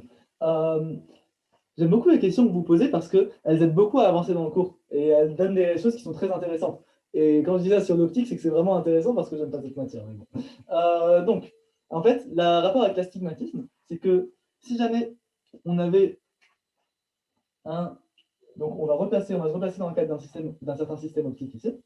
Donc là, on a parlé de stigmatisme. Qu'est-ce que ça donnerait dans le cas de l'astigmatisme? Donc dans le cas où tout ne se croise pas en un point. Et bien cette fois-ci, donc on va mettre plus de rayons qu'avant pour bien mettre ça en évidence. cette fois-ci, on fait un certain nombre de rayons, et quand ils vont se recroiser, ils ne vont pas du tout se recroiser au même point. Ça va donner quelque chose comme ça, comme ça, comme ça, comme ça, comme ça, etc. Quelque chose comme ça. Autrement dit, au lieu d'avoir un point qui sera net, eh bien, on verra une grosse tache qui sera floue. Et les personnes qui sont astigmates, eh bien, en général, c'est comme ça que ça se passe. C'est-à-dire qu'elles vont voir des choses qui sont floues à cause du fait que le système optique qui est l'œil ne va pas être stigmatique. On verra que l'œil, c'est un système optique en fait, qui est constitué d'une certaine lentille convergente. Voilà. Donc, ça a carrément un rapport avec l'astigmatisme et c'est pour ça qu'on appelle comme ça. Voilà. Merci beaucoup pour cette remarque. Et maintenant, on va parler d'une autre notion. T'inquiète. L'autre notion, ça va être l'aplanétisme. Est-ce que quelqu'un maintenant pourrait me définir ce que c'est que l'aplanétisme?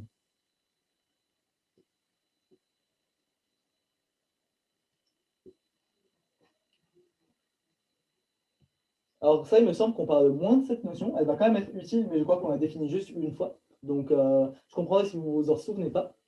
Mais si quelqu'un se rappelle de ce que c'est que l'aplanétisme, ça sera cool. Ok, t'inquiète, on va voir ça ensemble. En fait, l'aplanétisme, cette fois-ci, il va falloir qu'on considère plusieurs points. On va considérer en fait un objet d'une certaine longueur, autrement dit, il sera constitué d'au moins deux points A et B. Donc, on va reprendre un certain système optique. Et on va se donner un objet comme ça. Un objet d'une certaine longueur, on va appeler A ce point-là et B ce point-là. En général, en optique, les objets, on va juste les désigner par des traits comme ça, puisque ce qui nous intéresse, ça va être l'image qu'on va obtenir d'eux. Voilà. Et donc, si jamais il y a les...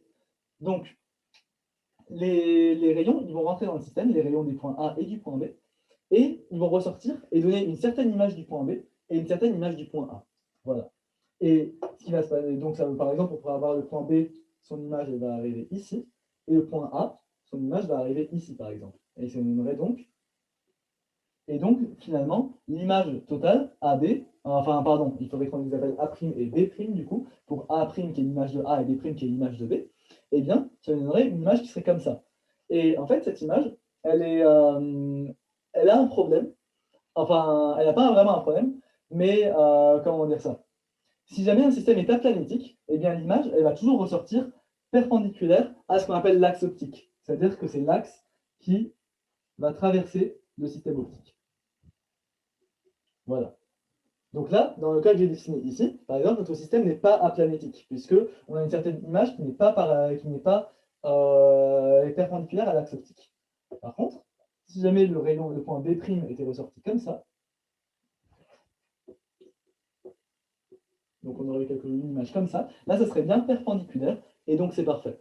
Autrement dit, quand je dis perpendiculaire, ça veut dire que si on a une meilleure façon de le dire, ça serait que si on a l'image qui est comme ça, enfin si on a l'objet qui est comme ça, et bien l'image va être parallèle à l'objet. Voilà. Si par exemple on avait quelque chose qui était comme ça n'aurait toujours pas été aplanétique.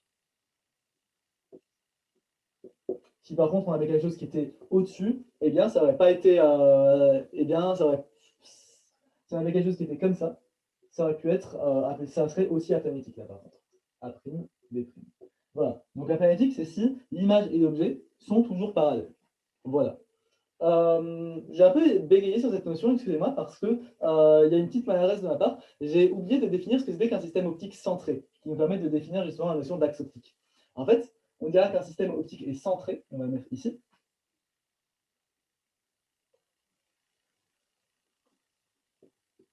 On va dire qu'il est centré si jamais tout le système optique, eh bien, il s'articule autour d'un seul axe. Voilà. Donc tout se passe autour d'un seul axe, qui est justement, et cet axe, on va l'appeler l'axe optique. OK? Donc je vais écrire ici.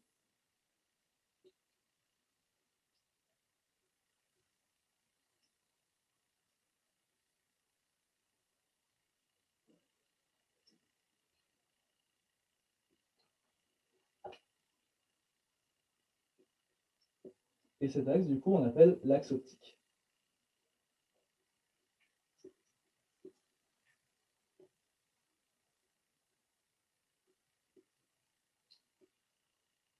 Voilà, c'est ça un système optique centré. Donc, en pratique, qu'est-ce que ça voudra dire? Ça voudra dire que un système optique, ça peut être constitué de plein de composantes différentes qu'on n'a pas encore introduites, mais qui seront des lentilles et des miroirs. Et par exemple, si jamais on pourrait avoir une des composantes qui sera ici, une autre qui sera ici, etc., etc. Et donc, tout ça, ça sera centré. Si par contre, on avait quelque chose qui était ici, et bien du coup, ça ne serait pas sur l'axe optique, et du coup, ça voudrait dire que notre système optique n'est pas centré. Voilà. Donc, c'est ça que ça veut dire, un système optique qui est centré. Il y a tout qui se passe sur un certain axe qu'on appelle l'axe optique. Voilà. Et donc, on dirait qu'un système est aplanétique si jamais l'image qu'on en reçoit est parallèle à l'objet qui est ici. Voilà. Une dernière notion qu'on pourra définir, c'est ce qu'on appelle le grandissement. Donc là aussi, ça se base sur la notion d'image. Et ce grandissement, il est égal à quoi? Eh bien, ça c'est une relation qui est assez intuitive. On dit qu'un objet est plus grand que l'autre si en le divisant, si on divise en un par l'autre, eh bien on obtient quelque chose qui est supérieur à 1. Ouais, c'est exactement ce que tu as dit, Justine, c'est l'objet sur l'image. Autrement dit, on prend la longueur A'B' divisée par la longueur AB. Une grande nouveauté par rapport à ce qu'on fait d'habitude, c'est qu'ici, on va devoir travailler en termes de longueur algébrique. Est-ce que vous êtes familier avec cette notion des longueurs algébriques? Et si oui, est-ce que vous pouvez me dire, est-ce que vous pouvez me rappeler ce que c'est? Donc, le grandissement, c'est donc la taille de l'objet, enfin la taille de l'image divisée par la taille de l'objet. Oui, d'ailleurs, excuse-moi Justine, tu as dit objet sur image, ça serait plutôt image sur objet. On considère le sens, donc elle peut être négative. C'est exactement ça, Hugo. Pareil, Mohamed, c'est ça. Ça peut être négatif. Autrement dit, dans les différentes situations que j'ai dessinées ici, on va gommer celles-là qui, du coup, ne correspondent pas à un système aplanique.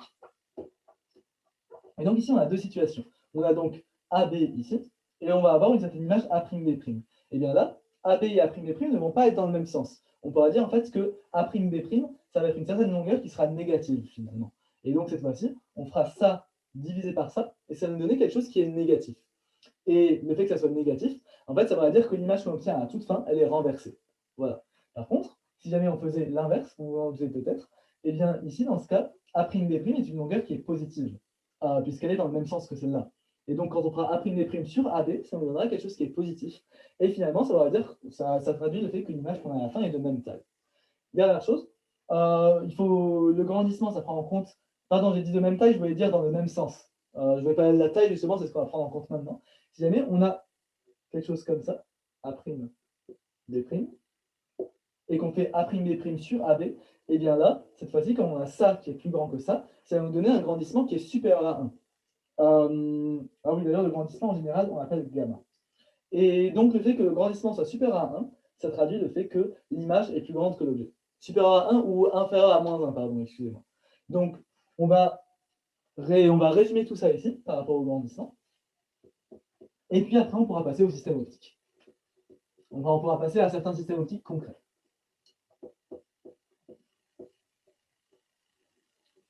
Donc, ce qu'on a dit pour gamma, c'est que gamma supérieur à 0, ça veut dire que l'image est dans le même sens.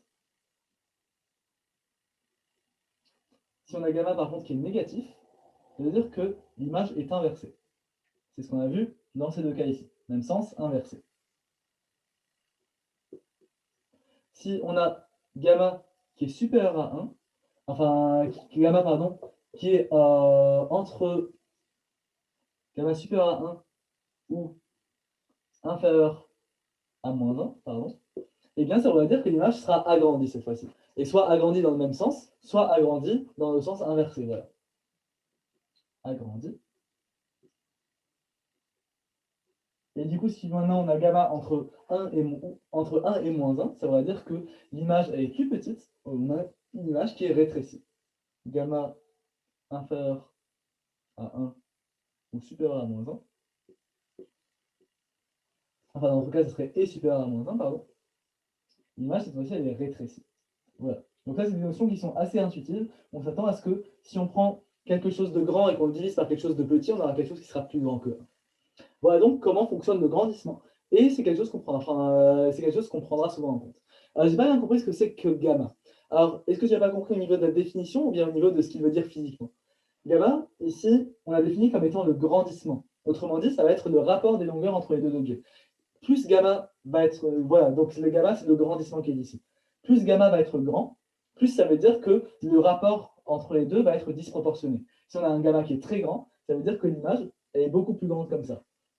Si jamais je faisais une image encore plus grande, ça me donnerait un gamma encore plus grand. Voilà. puisque le grandissement, c'est A'B' divisé par AB. Voilà. De la même façon, comme dans le grandissement, on prend en compte les longueurs algébriques, autrement dit, on prend en compte le sens dans lequel on mesure. Alors, attendez juste. Et je réponds juste après, Gracia. J'ai peut-être mal fait une petite erreur d'écriture. Mais comme ça peut être négatif, ça veut dire qu'on mesure aussi si l'image est dans le même sens ou bien si elle est renversée. Par exemple, dans le cas qu'on a dessiné ici, l'image est renversée. Donc, on aura un truc négatif divisé par un truc positif et on aura un grandissement qui vaut 1. Je pense que Nel a oublié un moins. Ok, merci Nathan. Et merci Gracia, je vais regarder. Donc, gamma, oui, j'ai oublié un moins, merci. On a gamma qui est inférieur à 1 ou gamma et qui est aussi supérieur à moins 1. Merci, c'est un moins qui est ici. Voilà, et dans ce cas-là, ça va dire que l'image est rétrécie. Merci beaucoup pour cette remarque. Oui, en effet, gamma strictement inférieur à 1 et strictement supérieur à 1, ça aurait été un petit peu bizarre. D'ailleurs, j'en profite, mais le cas où gamma est égal à 1, ça veut simplement dire que l'image est de même taille, finalement. Et le cas où gamma est égal à moins 1, ça veut dire que l'image, elle est aussi de même taille, mais elle est renversée cette fois-ci. Donc voilà. Voilà. Ok, donc là, normalement, on a défini proprement tous les termes qu'il fallait connaître pour l'optique géométrique. Est-ce que vous avez des questions par rapport à ça? Par rapport à tout ce qu'on a défini jusqu'à maintenant? Donc, je vous rappelle, on a parlé de la définition de la branche de la physique qui est l'optique géométrique. On a ensuite parlé des notions de milieu, puis des lois d'optique géométrique. Ensuite, on a défini ce que c'était que le stigmatisme, et l'astigmatisme, du coup, grâce à Gracia, le fait qu'une image d'un objet soit réelle ou virtuelle. Et on a terminé par l'apéritisme et le grandissement. Est-ce que vous avez des questions par rapport à ça? Je vais passer le tableau en attendant. Et si vous avez des questions, j'y réponds juste après.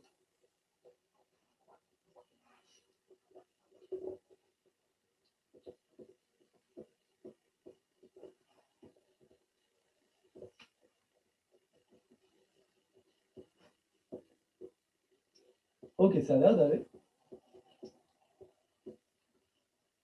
Bon, je suis content si vous suivez. J'espère que vous n'êtes pas trop endormi. Je vous avoue que moi, de mon côté, ça n'a pas été une partie de plaisir d'apprendre l'optique. Ça va. Ok, super, Mehdi, si ça va, c'est parfait. Ok, d'accord. Donc maintenant, on va passer à l'étude de système optique et ça va nous permettre d'introduire deux dernières notions qui nous manquent, qui sont les notions de foyer objet et de foyer image, et puis de construire des relations qu'on appelle des relations de conjugaison. Voilà. Donc on y va. On va commencer en utilisant les lois de l'optique qu'on a apprises, qui sont donc les lois de la réfraction, de la réflexion, de la réfraction et de principe de retour inverse. On va pouvoir construire plusieurs trajets au travers du système optique. Le premier système optique que j'aimerais qu'on étudie, c'est ce qu'on appelle le miroir plan. C'est le plus simple. Donc, on va en étudier plusieurs pour la fin de l'heure. Donc, le miroir plan, qu'est-ce que c'est? Ça veut dire quoi, réfringent? Ah, merci Mohamed pour... J'avais oublié de définir un milieu qui est réfringent. Alors, je ne suis pas sûr de donner la bonne réponse, mais il me semble qu'un milieu qui est réfringent, ça veut dire qu'il y a un indice de réfraction qui est plus faible il y a un indice de milieu, pardon, qui est plus faible que celui du milieu de base. C'est ça que veut dire un milieu plus ou moins réfringent. Mais ça, je vais regarder et te redire parce que je ne suis pas sûr de la définition maintenant. Mais voilà. Mais merci pour cette question. C'est vrai que c'est pas quelque chose, c'est une question de vocabulaire qui ne nous sert pas dans notre cas, mais j'expliquerai ce que ça veut dire. Merci. Il va juste falloir que je vous regarde. Donc, le miroir plan, qu'est-ce que c'est? Eh bien, son nom indique très bien. C'est le système optique le plus simple, en fait. Si jamais on se donne un certain axe optique comme ça, eh bien, le miroir plan, ça va juste être un miroir comme ça, et qui aura la forme d'un plan, tout simplement.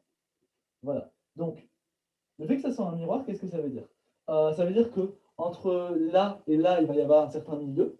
Et donc, comme vous le savez, quand on traverse un milieu, il va y avoir un rayon réfléchi qui va arriver et un rayon réfracté. Mais comme on est dans le cas d'un miroir, on considère que le dioptre il est extrêmement rigide. Et autrement dit, il ne va pas y avoir de rayon qui sera réfracté. On ne s'imagine pas la lumière passer à un mur, en effet. Donc, finalement, dans le cadre d'un miroir, les rayons, c'est uniquement des rayons réfléchis. Et ça correspond à votre intuition. Quand on se regarde dans un miroir, eh bien, on ne se dit pas qu'il y a une partie des rayons qui va passer au travers du miroir et qui vont traverser le mur. Donc, dans le cadre d'un miroir, la surface ici est très rigide et du coup, tous les rayons vont être uniquement réfléchis. Ok. Donc, qu'est-ce qui va se passer? Notre but, on va essayer d'étudier différents on va essayer d'étudier le trajet de différents rayons et voir ce qui va se passer. Et pour ça, comme il n'y a que des rayons réfléchis qui vont être considérés, enfin qui vont arriver, eh bien ça va dire que la loi qui va nous servir, ça va être la loi de la réflexion. Et c'est ce qu'on va voir juste ici. Donc, imaginons par exemple qu'on prenne un certain objet qui est ici, A, et qu'on essaie de voir où va être son image. Ok? Eh bien, comment on va faire ça? Eh bien, donc, il va y avoir un rayon, on va donc tracer le trajet d'un rayon, comme ça. Alors, attendez, lui, on va le faire tout droit, enfin, on va le faire à très plein. Voilà, super. Voilà. Et donc, ce rayon, il va rencontrer le dioptre après, il va rencontrer le miroir. Ok. Est-ce que quelqu'un pourra, s'il vous plaît, me dire qu'est-ce qui va se passer maintenant? Comment est-ce que je fais pour connaître le trajet du rayon maintenant qu'il est arrivé ici? Je vous rappelle qu'on a deux lois, la loi de la réflexion et la loi de la réfraction. Est-ce que quelqu'un pourrait me dire, si possible, en prenant la parole à l'oral, puisque c'est des choses qui vont être plus simples à décrire à l'oral? Il va repartir symétriquement par rapport à la normale. Ok, exactement. Grâce à la loi de la réflexion, c'est ça? Ouais. Ouais, c'est exactement ça, parfait. Donc ici, on va tracer la normale qui est ici. Donc la normale, il me semble que c'était aussi toi qui l'avais dit d'ailleurs, c'est la surface qui est perpendiculaire au dioptre. Voilà, ici. Et il va y avoir un certain angle I1 qui va se créer. Voilà. Et donc il va repartir avec un deuxième angle qui sera comme ça. Hop là.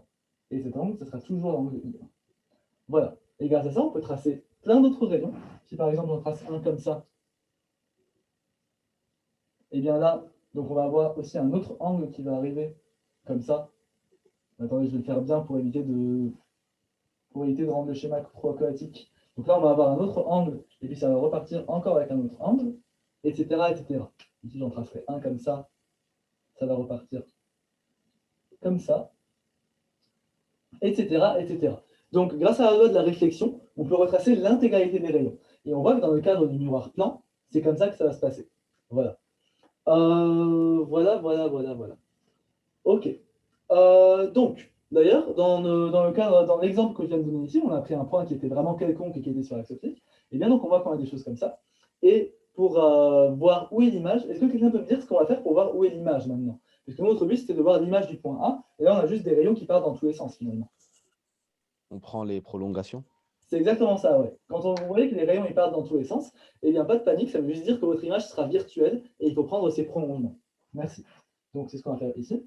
On prend un prolongement ici, comme ça, un prolongement comme ça. J'espère avoir bien fait mon schéma. Ok, ça a pas l'air de bien partir. Hop là. Ok, ça va à peu près. Et donc, ça donnerait quelque chose qui est ici. En principe, tout est censé converger dans un même point si on s'est dessiné, contrairement à moi.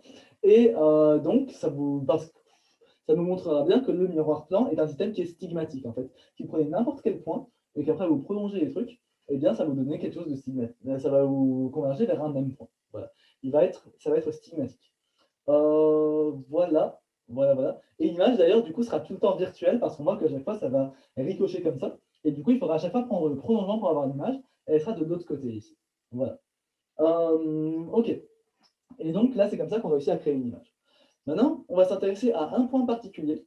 On va essayer de trouver un point tel que, si jamais on se place sur ce point et qu'on le regarde illuminer le miroir de ses rayons, eh bien, on aimerait que tous les rayons ils réussissent à repartir vers l'infini. Alors, attendez, je regarde juste si c'est ça que je voulais faire. Ok, je prends juste une petite pause pour être sûr que je fais bien le point dans le sens où j'avais voulu le faire. Parce que, alors attendez. Il vous laisse un petit peu de temps pour réfléchir à la question que je viens de poser. Où est-ce qu'on devrait prendre un point pour que tous les rayons, quand ils arrivent, eh bien, ils repartent à l'infini?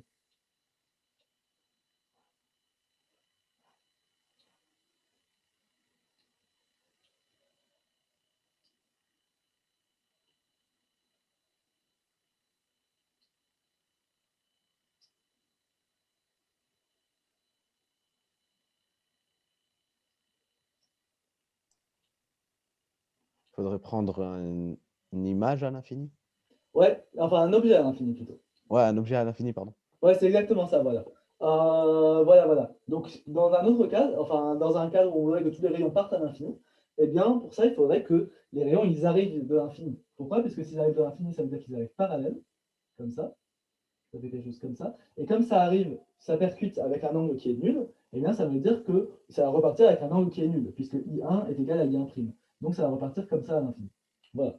Donc là, c'était juste un cas particulier que je voulais qu'on souligne et qui aura une importance plus significative dans les autres systèmes qu'on étudiera. Voilà. Donc, ici, pour l'instant, ce qu'on a retenu pour ce qui est important à retenir pour le miroir plan, c'est que le système est stigmatique. Donc, stigmatique.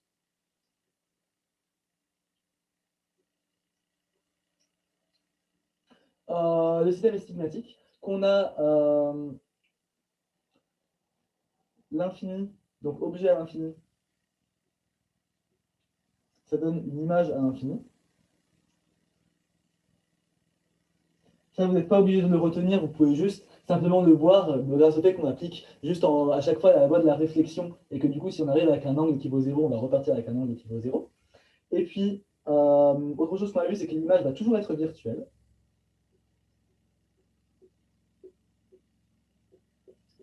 Voilà. Et dernière chose qu'on peut voir, c'est que si jamais, bon, encore une fois, là, il faut partir du principe qu'on trace bien notre système. Mais si jamais on a une certaine image, un certain objet qui a une distance A du miroir, eh bien, la distance A' qui va être ici va être la même. Voilà. Et ça paraît assez logique au vu des symétries du problème. Donc, si jamais on appelle O le centre du miroir, on dira en fait que AO, c'est égal à moins, alors regardez si je le fais bien, à moins OA'. Voilà, avec A' qui du coup est l'image ici. Autrement dit, si jamais on a un objet, eh bien son image sera toujours exactement à la même distance et de l'autre côté du miroir. Voilà. Et ce truc-là, c'est ce qu'on appelle une relation de conjugaison. Et on va essayer d'en définir d'autres par la suite. Voilà. Donc ça, c'est dans le cadre du miroir plan. On va essayer de faire autre chose avec ce miroir avant de passer aux autres qui sont un peu plus problématiques, mais du coup un petit peu plus intéressants. Ça va être de voir qu'est-ce qui se passe si on a un système qui est constitué de 2 points, donc AB, une image un objet AB, et bien qu'est-ce que ça va nous donner comme image A'B'. On va essayer de voir ça. Excuse-moi, Ouais. il y a juste moyen de régler le reflet à les 2 tiers du tableau. Genre, on Ah voit plus oui, à partir de AO.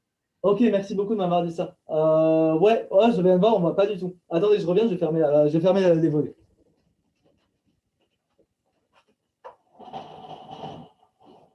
Alors, est-ce que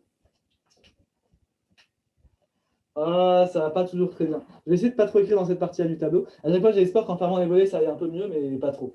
Je vais faire attention. Donc ici, merci de m'avoir dit.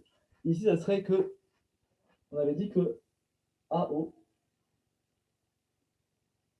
la distance algébrique de AO, c'est égal à la distance algébrique de OA', avec un moins ici, pour dire que c'est de l'autre côté. Voilà. Donc, ici, à chaque fois qu'on a un objet, eh bien, on va avoir une image virtuelle qui sera de l'autre côté. Et là, comme on a vu, c'est quelque chose que vous pouvez apprendre par cœur, mais comme on a vu, ici, c'est une reconstruction qu'on a faite qui était très rapide, juste en utilisant une des trois lois d'optique ici, qui était la loi de la réflexion. On va voir maintenant ce qui va se passer si on décide du coup de construire une image qui est constituée de 2 points. Enfin, un objet qui est constitué de 2 points, donc avec une certaine longueur. On va voir qu'est-ce qui va se passer. Donc, je refais juste le système au propre. On a donc notre miroir plan qui est ici. Et on a notre axe optique qui est comme ça. Ok. Honnêtement, je ne me rappelle plus exactement de comment la construction va se passer, mais normalement, on devrait pouvoir facilement s'en sortir avec les lois de la réflexion. Donc, on a un certain objet AB, avec A qui est ici, et B qui est ici. Et donc, on va essayer de trouver son image. Donc, on a vu que A, si jamais on y était sur l'axe optique, eh bien, ça va nous donner une certaine image qui sera à l'opposé ici, après. Et bien maintenant, qu'est-ce qui va se passer si jamais on décide de prendre B? Eh bien, là, on va essayer de faire exactement la même chose.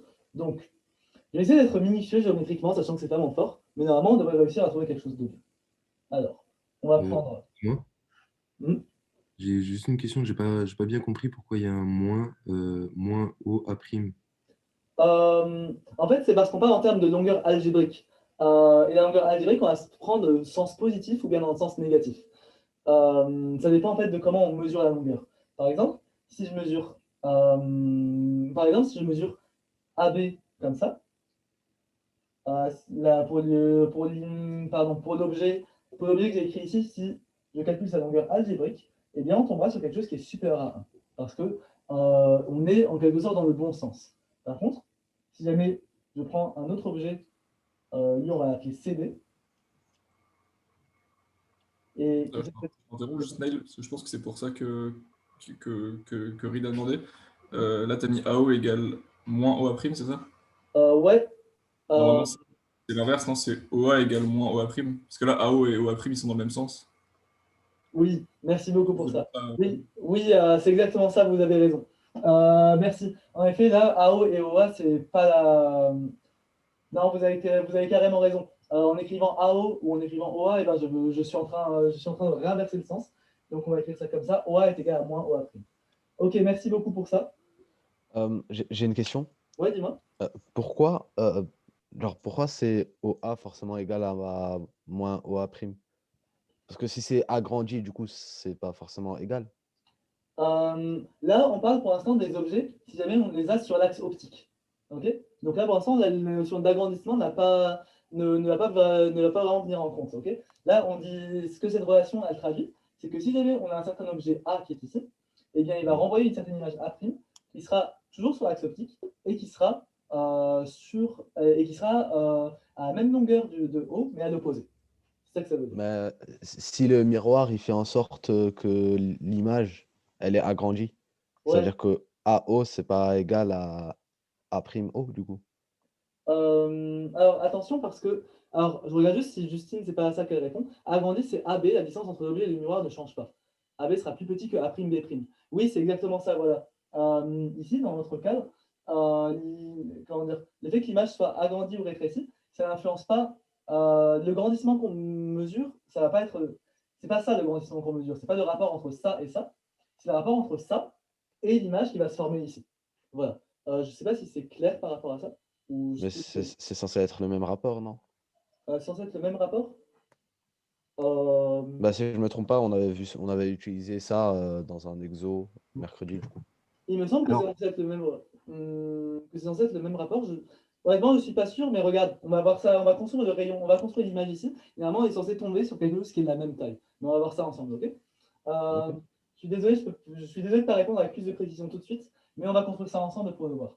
Pour voir Mais si ça veut dire que du coup, si on a un objet qui est très très proche du miroir, Ouais, ça veut dire que l'image, elle sera aussi très très proche du miroir. c'est ça, oui. Si jamais on décide de prendre un objet, un point A qui est proche du miroir, eh bien, on va faire. Donc, par exemple, si jamais je décide de prendre un rayon comme ça, eh bien, on applique la loi de la réflexion. Ça va nous donner donc un rayon qui arrive comme ça. Et donc, le prolongement nous donnera quelque chose qui est très proche du miroir. Et on fait pareil avec les autres rayons. Et ça nous donnera bien un objet qui est la même distance du miroir, mais de l'autre côté. Voilà. Ok. Ok, super. Donc, et par rapport à ces deux grandissements, donc par rapport au grandissement entre là et là, enfin entre ces deux rapports-là, ou bien ce rapport-là et ce rapport-là, il va falloir que il va falloir que je vous dise par rapport à ça. Donc, on va regarder ça tout de suite ici. Donc, on a un certain objet A, enfin un certain objet AB, et on sait que l'image de A, ça va être A' qui est ici. Maintenant, on va essayer de voir quelle va être l'image de B. Donc, pour ça, on va tracer certains rayons. Donc, comment on va faire ça? Donc, je vous propose que déjà, on commence par tracer un rayon qui va arriver parallèle comme ça. Donc, pourquoi est-ce que je décide de faire ça? Tout simplement parce que je sais qu'un rayon qui arrive parallèle comme ça, eh bien, le retour va aussi être parallèle comme ça. C'est ce qu'on avait dit juste avant. Ça vient du fait on percute avec un angle 0, donc on va retourner avec un angle 0.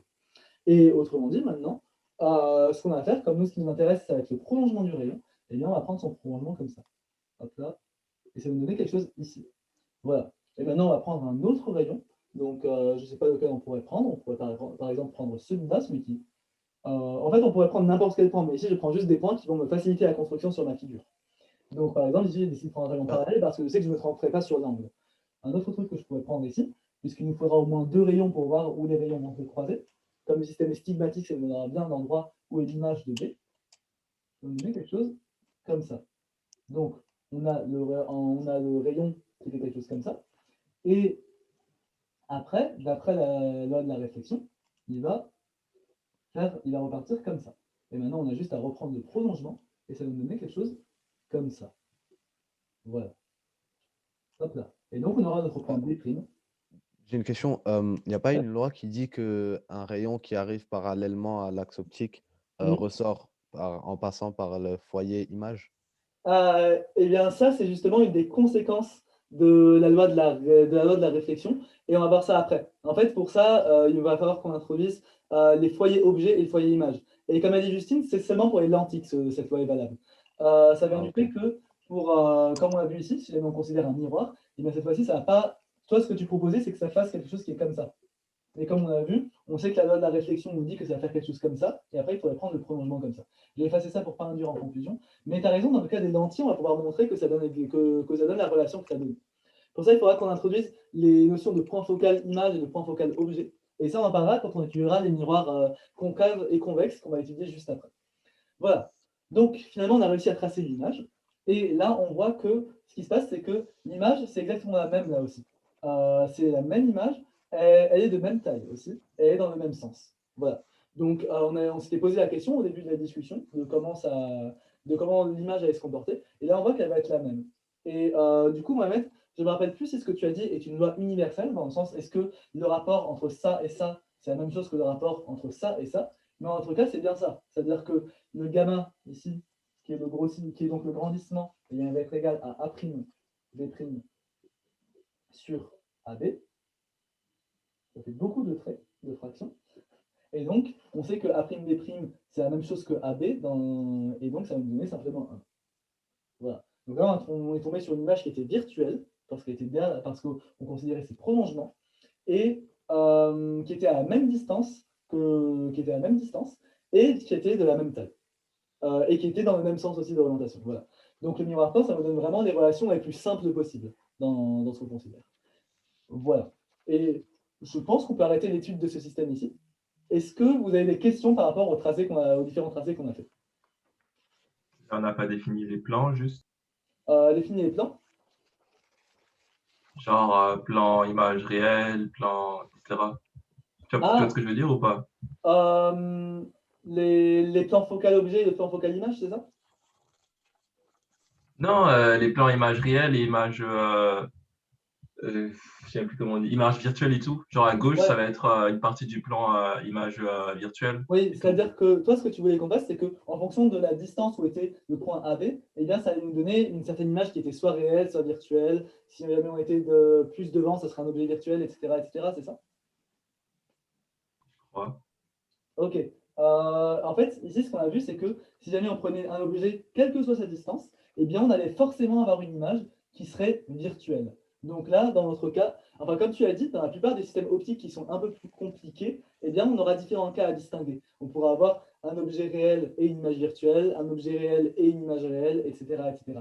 Dans notre cas, pour le miroir plan, la seule relation qu'il y a, c'est que l'objet réel donne une image virtuelle. Voilà.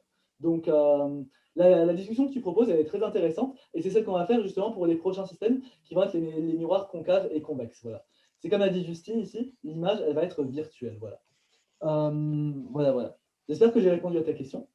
Voilà. Et il y a Guillaume qui a dit espace. Je ne sais pas par rapport à quoi c'était, mais si jamais tu voudrais dire quelque chose par rapport à ça, n'hésite surtout pas.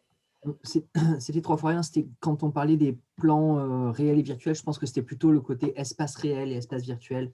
Ah, d'accord. Ou espace objet, espace image, je ne sais pas. Alors, je suis désolé, je ne suis pas très familier avec la notion d'espace-objet et espace-image. Je n'ai pas encore vu ces notions de vocabulaire. Mais merci de m'avoir parlé par rapport à ça. Là, pour l'instant, on n'a pas besoin pour les constructions qu'on va faire ici. Mais si jamais vous jugez que c'est judicieux qu'on en parle, n'hésitez pas à me dire. Et puis voilà. Après, comme vous l'avez vu, je n'ai pas eu l'occasion de faire de l'optique. Donc, je ne sais pas, enfin, il faut que j'apprenne, il y a pas mal de choses qu'il faut que j'apprenne en même temps que vous. Donc, ça veut dire que si jamais il y a des notions que de mon côté, vous trouvez que je n'ai pas défini, sur lesquelles je suis passé un peu trop vite dessus, eh bien, n'hésitez surtout pas à me le dire, et puis on repassera dessus, d'accord? Y compris par exemple pour les notions d'espace-image et d'espace-objet. Voilà. Le deuxième système que j'avais envie qu'on étudie, c'était donc le miroir concave. Donc, qu'est-ce que ça veut dire? Là, pour l'instant, on a étudié un miroir qui était plein. Et maintenant, donc on a vu, ça nous donnait des relations qui étaient très simples, mais du coup, c'est une assez bonne introduction à ce qu'on va faire ensuite. Et maintenant, le système qu'on va étudier va être plus complexe, et ça va être ce qu'on appelle un miroir concave. Donc celui-là, qu'est-ce que c'est? Donc on retrace une trace optique. Ça va être simplement un miroir qui va avoir une certaine courbure. Voilà. Et donc on verra que le miroir, il est concave, sa courbure, elle se fait dans ce sens-là. Voilà. Quelque chose. So, bro. Comment? Ben quoi? Mohamed. Ok, il écoute. Ah, excuse. Oui, je me disais bien pour le micro. T'inquiète, pas de problème. Donc, Un miroir concave, comment est-ce que ça va fonctionner? Eh bien, on va voir ça tout de suite. Donc là, vous imaginez aussi, on va devoir appliquer la loi de la réflexion. Une notion qui est assez intéressante à C'est introduire. pas convexe, ça? Comment? Excuse-moi. Mais ça, c'est pas convexe? Convexe, c'est l'inverse. Ça va être quelque chose qui sera comme ça. Voilà. Ok. Je regarde par rapport à devant, ok. Ah oui, pardon. Normalement, c'est vrai qu'il faudrait donner. Je n'ai pas encore mis les points par rapport auxquels on va les considérer les images. En général, la convention, c'est que du coup, on va avoir les objets qui seront ici et les images et les rayons qui vont se propager comme ça. Mais c'est vrai, tu as raison, c'est quelque chose qui est important à préciser. Mais en général, si du coup on prend la convention des rayons qui vont de là vers là-bas, ça sera concave et l'inverse, ça sera convexe. Voilà. Merci pour la remarque.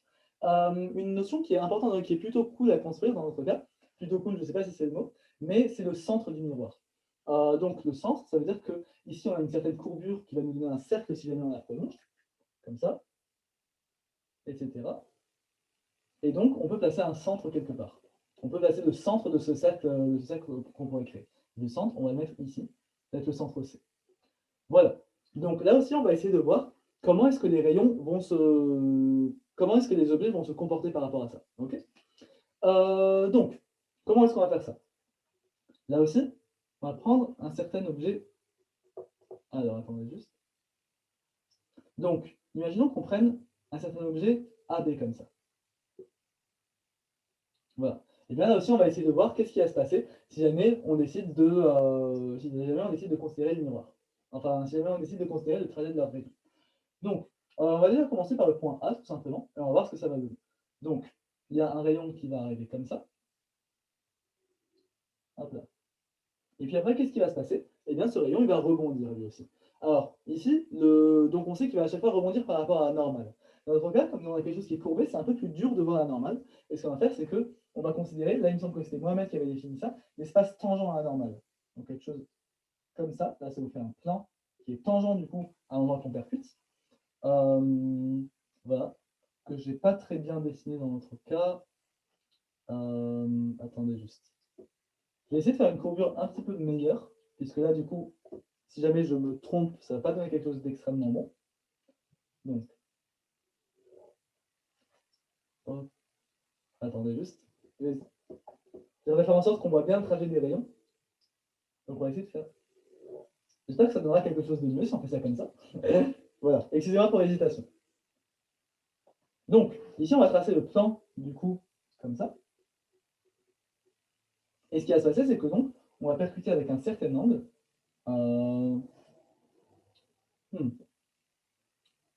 Excusez-moi, je m'en sors encore mal pour faire ça. Ma prof nous a conseillé de faire une droite perpendiculaire. Le rayon, c'est la normale, non? Le rayon, ça va être la normale. Alors, attendez juste. Je lis juste d'abord ce qu'a écrit Justine. Ma prof nous a conseillé de faire une droite perpendiculaire en verticale et appliquer les propriétés associées pour mieux voir. Donc, En fait, la normale au plan, du coup, ça passe par le centre et normale au plan. c'est comme si tu traçais le rayon, en fait. Alors, la normale au plan, elle va passer par le centre. Genre, Ouais. tu pars du point C et Mhm. tu traces une droite jusqu'à Ah, le bord, quoi. bah oui, c'est Et ce exactement. sera forcément normal, quoi. Donc, si j'ai bien compris ce que vous dites, euh, c'est quelque chose comme ça. Déjà, ça va être la normale. Ça va être forcément la normale. Merci C'est- beaucoup. J'ai de la chance que vous soyez là parce que c'est vrai que c'est quand même une construction qui est beaucoup plus simple. Et c'est quelque chose qui est assez logique finalement. Enfin, c'est logique en géométrie, c'est que si jamais on prend quelque chose qui va entre le centre et ici, eh bien, ça va être perpendiculaire au plan tangent par rapport à ce point-là. Ok, merci beaucoup à vous. Il y avait Théo qui avait dit quelque chose, je crois que c'était pas la même chose. Le rayon, c'est la normale, non? Il me semble que c'était. Donc, du coup, c'est pas vraiment le rayon qui est la normale, c'est la distance entre la corde et le point d'incidence. Ok, merci beaucoup pour vos remarques. Et c'est vrai que c'est beaucoup plus simple à faire.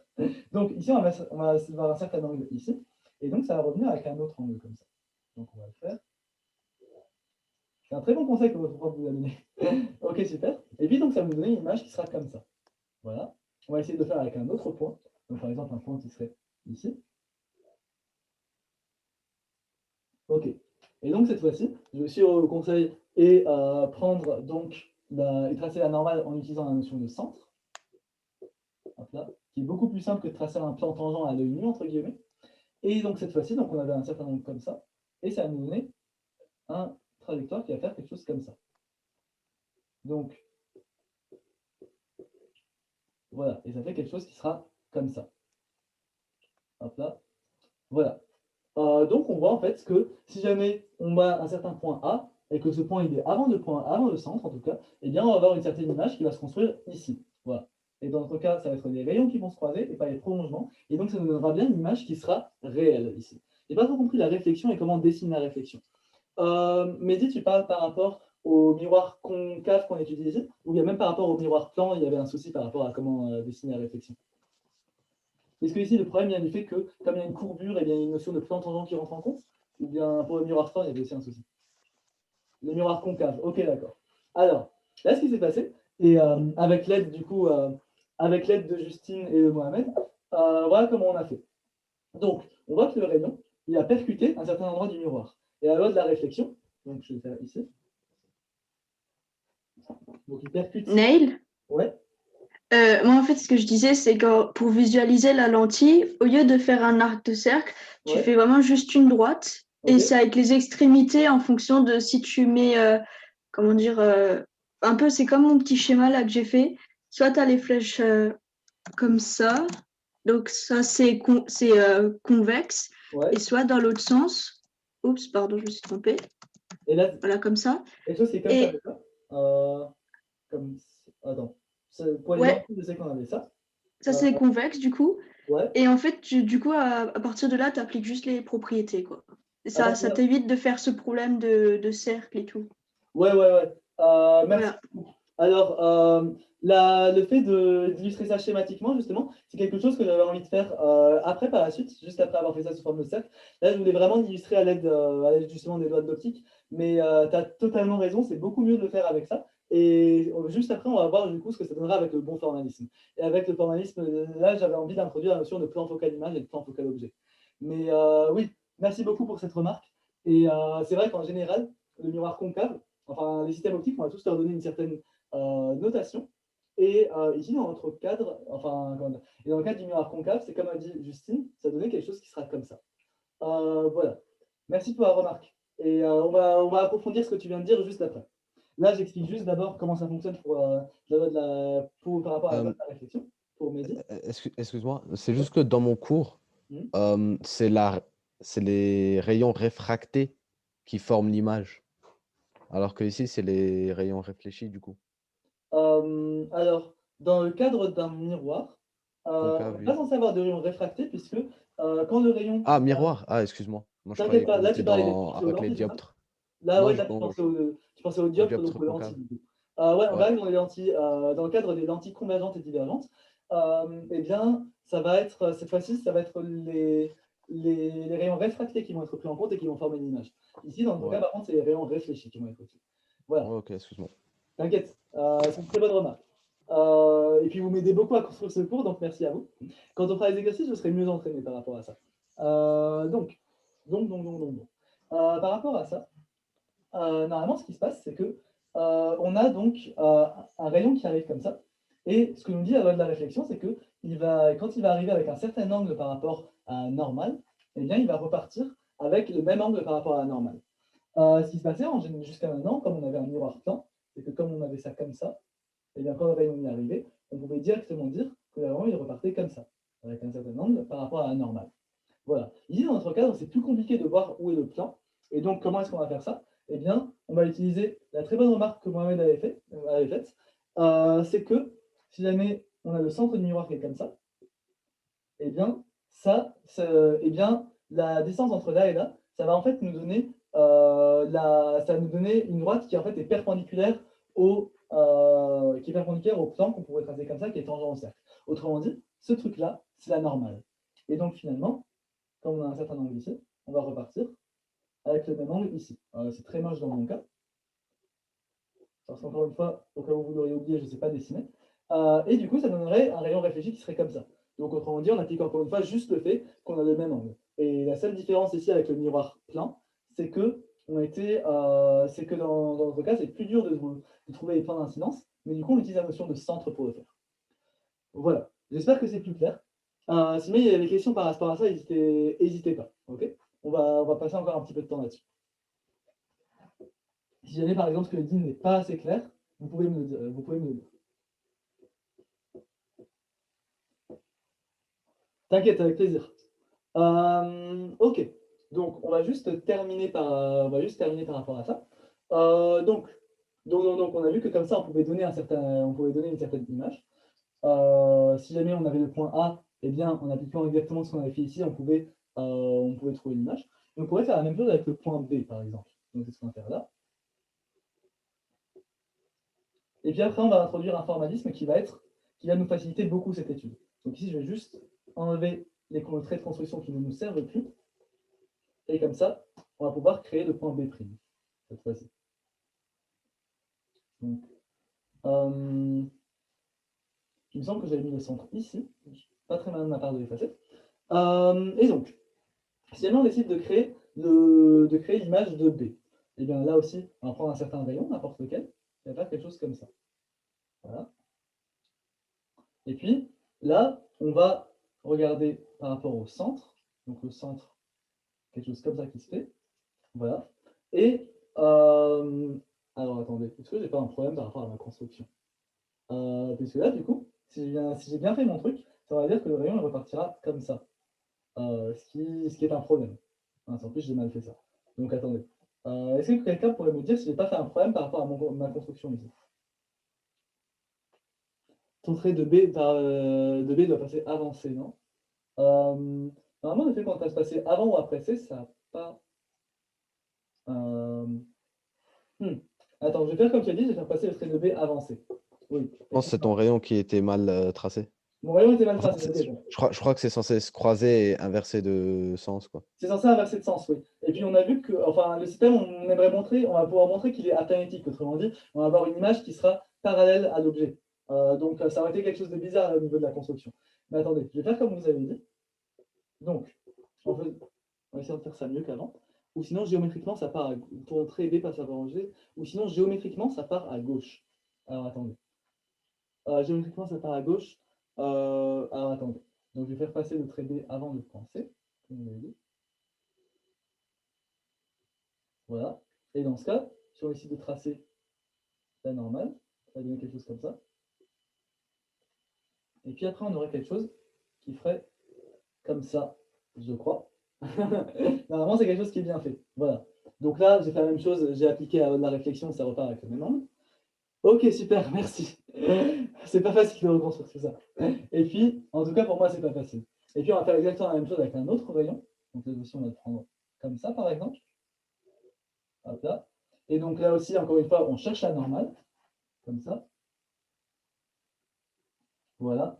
Et puis, après, ce qu'on fait, c'est que du coup, on va on va donc prendre le rayon qui donnerait quelque chose comme ça. Voilà.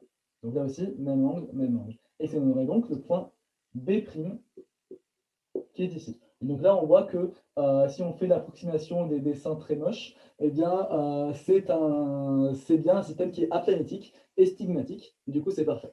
Donc voilà. Ça, c'est ce qu'on trouve dans le cadre du miroir, c'est même un objet qui est avant le centre. Bon, ok, tout ça c'est bien joli, mais comme vous avez vu, la construction, elle est vachement compliquée. Et il y a beaucoup de choses qui se... Et donc, on a pas mal de problèmes en général. En tout cas, géométriquement, c'est l'enfer. Du coup, on va développer un certain formalisme qui va nous aider à voir beaucoup plus clair dans tout ça. Okay. Déjà, comme a dit Justine, on va plus représenter les miroirs convexes par quelque chose comme ça, par un vrai rond comme ça, mais plutôt par quelque chose de cette forme-là. Et on dira que ça, c'est un miroir convexe. Concave, pardon, excusez-moi. Voilà. Et puis ensuite, qu'est-ce qu'on va faire d'autre? Eh bien, on va introduire les notions de plan focal objet et de plan focal image. Et ça aussi, ça va nous servir à construire beaucoup plus facilement les rayons. Donc, on y va. On va faire ça comme ça. Alors, on va juste tracer pour une dernière fois ce schéma pas très digeste. Ça, c'est convexe, non? Non, ça, c'est pour concave, normalement. Ceci, c'est convexe pour concave, les extrémités sont dans l'autre sens. Merci. Merci beaucoup. J'ai pas bien appris mon cours d'optique géométrique. Donc, merci. Donc ça c'est concave, ça c'est concave, et le signe que j'ai fait avant c'était convexe. Merci. Merci. Donc, on va tracer une dernière fois ce système, et on va considérer deux autres points. On va regarder qu'est-ce qui se passe si jamais on a tout qui part de l'infini. Ok? Donc, si jamais on a tout qui part de l'infini, Donc on considère cette fois-ci un objet à l'infini, autrement dit, tous les rayons, ils arrivent parallèles, comme ça. Hop là, comme ça, etc. Alors, je dis parallèle, etc., etc., etc. Eh bien, cette fois-ci, si on décide d'appliquer plusieurs fois la loi de la réflexion, du coup, à chaque fois, eh bien, on va voir que tous les rayons vont se croiser en un certain point. Comme ça, et comme ça. Voilà. Et ce point-là, on va dire qu'on va l'appeler F'. Voilà. Et ce point, c'est celui qu'on va appeler le point focal image. Merci beaucoup à Justine qui me dicte le cours, du coup, en même temps. Si à un moment quelqu'un veut faire le cours à ma place, c'est avec grand plaisir. Comme ça, c'est moi qui écouterai. Mais du coup, voilà. Ça, c'est ce qu'on appelle le point focal F'. Et donc, ce point focal F', c'est ce qu'on appelle le point focal image. Point focal. Le point particulier F', c'est le point focal image. Et en fait, sa définition, c'est que donc, si on prend des rayons qui arrivent de l'infini, eh bien, ils vont repartir comme ça. C'est-à-dire en même temps que moi. Bah, écoute, comme ça, si jamais je me trompais, ben, t'es là. Justine déléguée. Et pour convexe, F et F' sont inversés. Exactement, ouais. Oui. Et ça, c'est ce qu'on va voir juste après, ouais. Parce que là, on va construire du coup le point focal objet. On n'a pas encore expliqué ce que c'est F et on va le faire ici. Donc, le point focal image, c'est comme on l'a dit, à chaque fois qu'on a des rayons, si jamais on a un objet à l'infini, eh bien, son image va être sur F', d'accord? Donc, la définition de F', c'est que les rayons à l'infini convergent vers F'.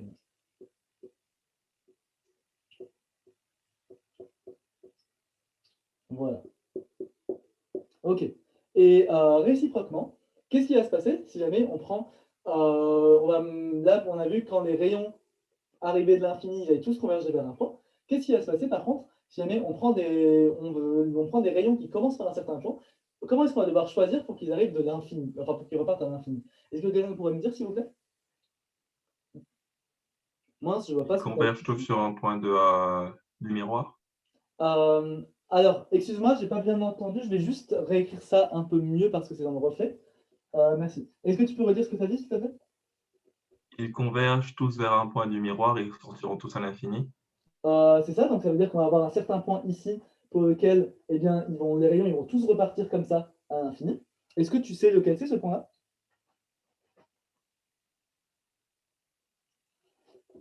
Ou bien quelqu'un d'autre? Donc, Pour l'antique concave, c'est le point focal objet. donc là, on est sur un miroir concave. Oui, Miroir concave, ouais. Ouais. Et de manière générale, oui, c'est ce qu'on appelle le point focal objet. Mais est-ce que tu pourrais me dire à peu près où est-ce qu'il serait ici, dans le focal? Donc les points À droite. à droite ici, c'est ça?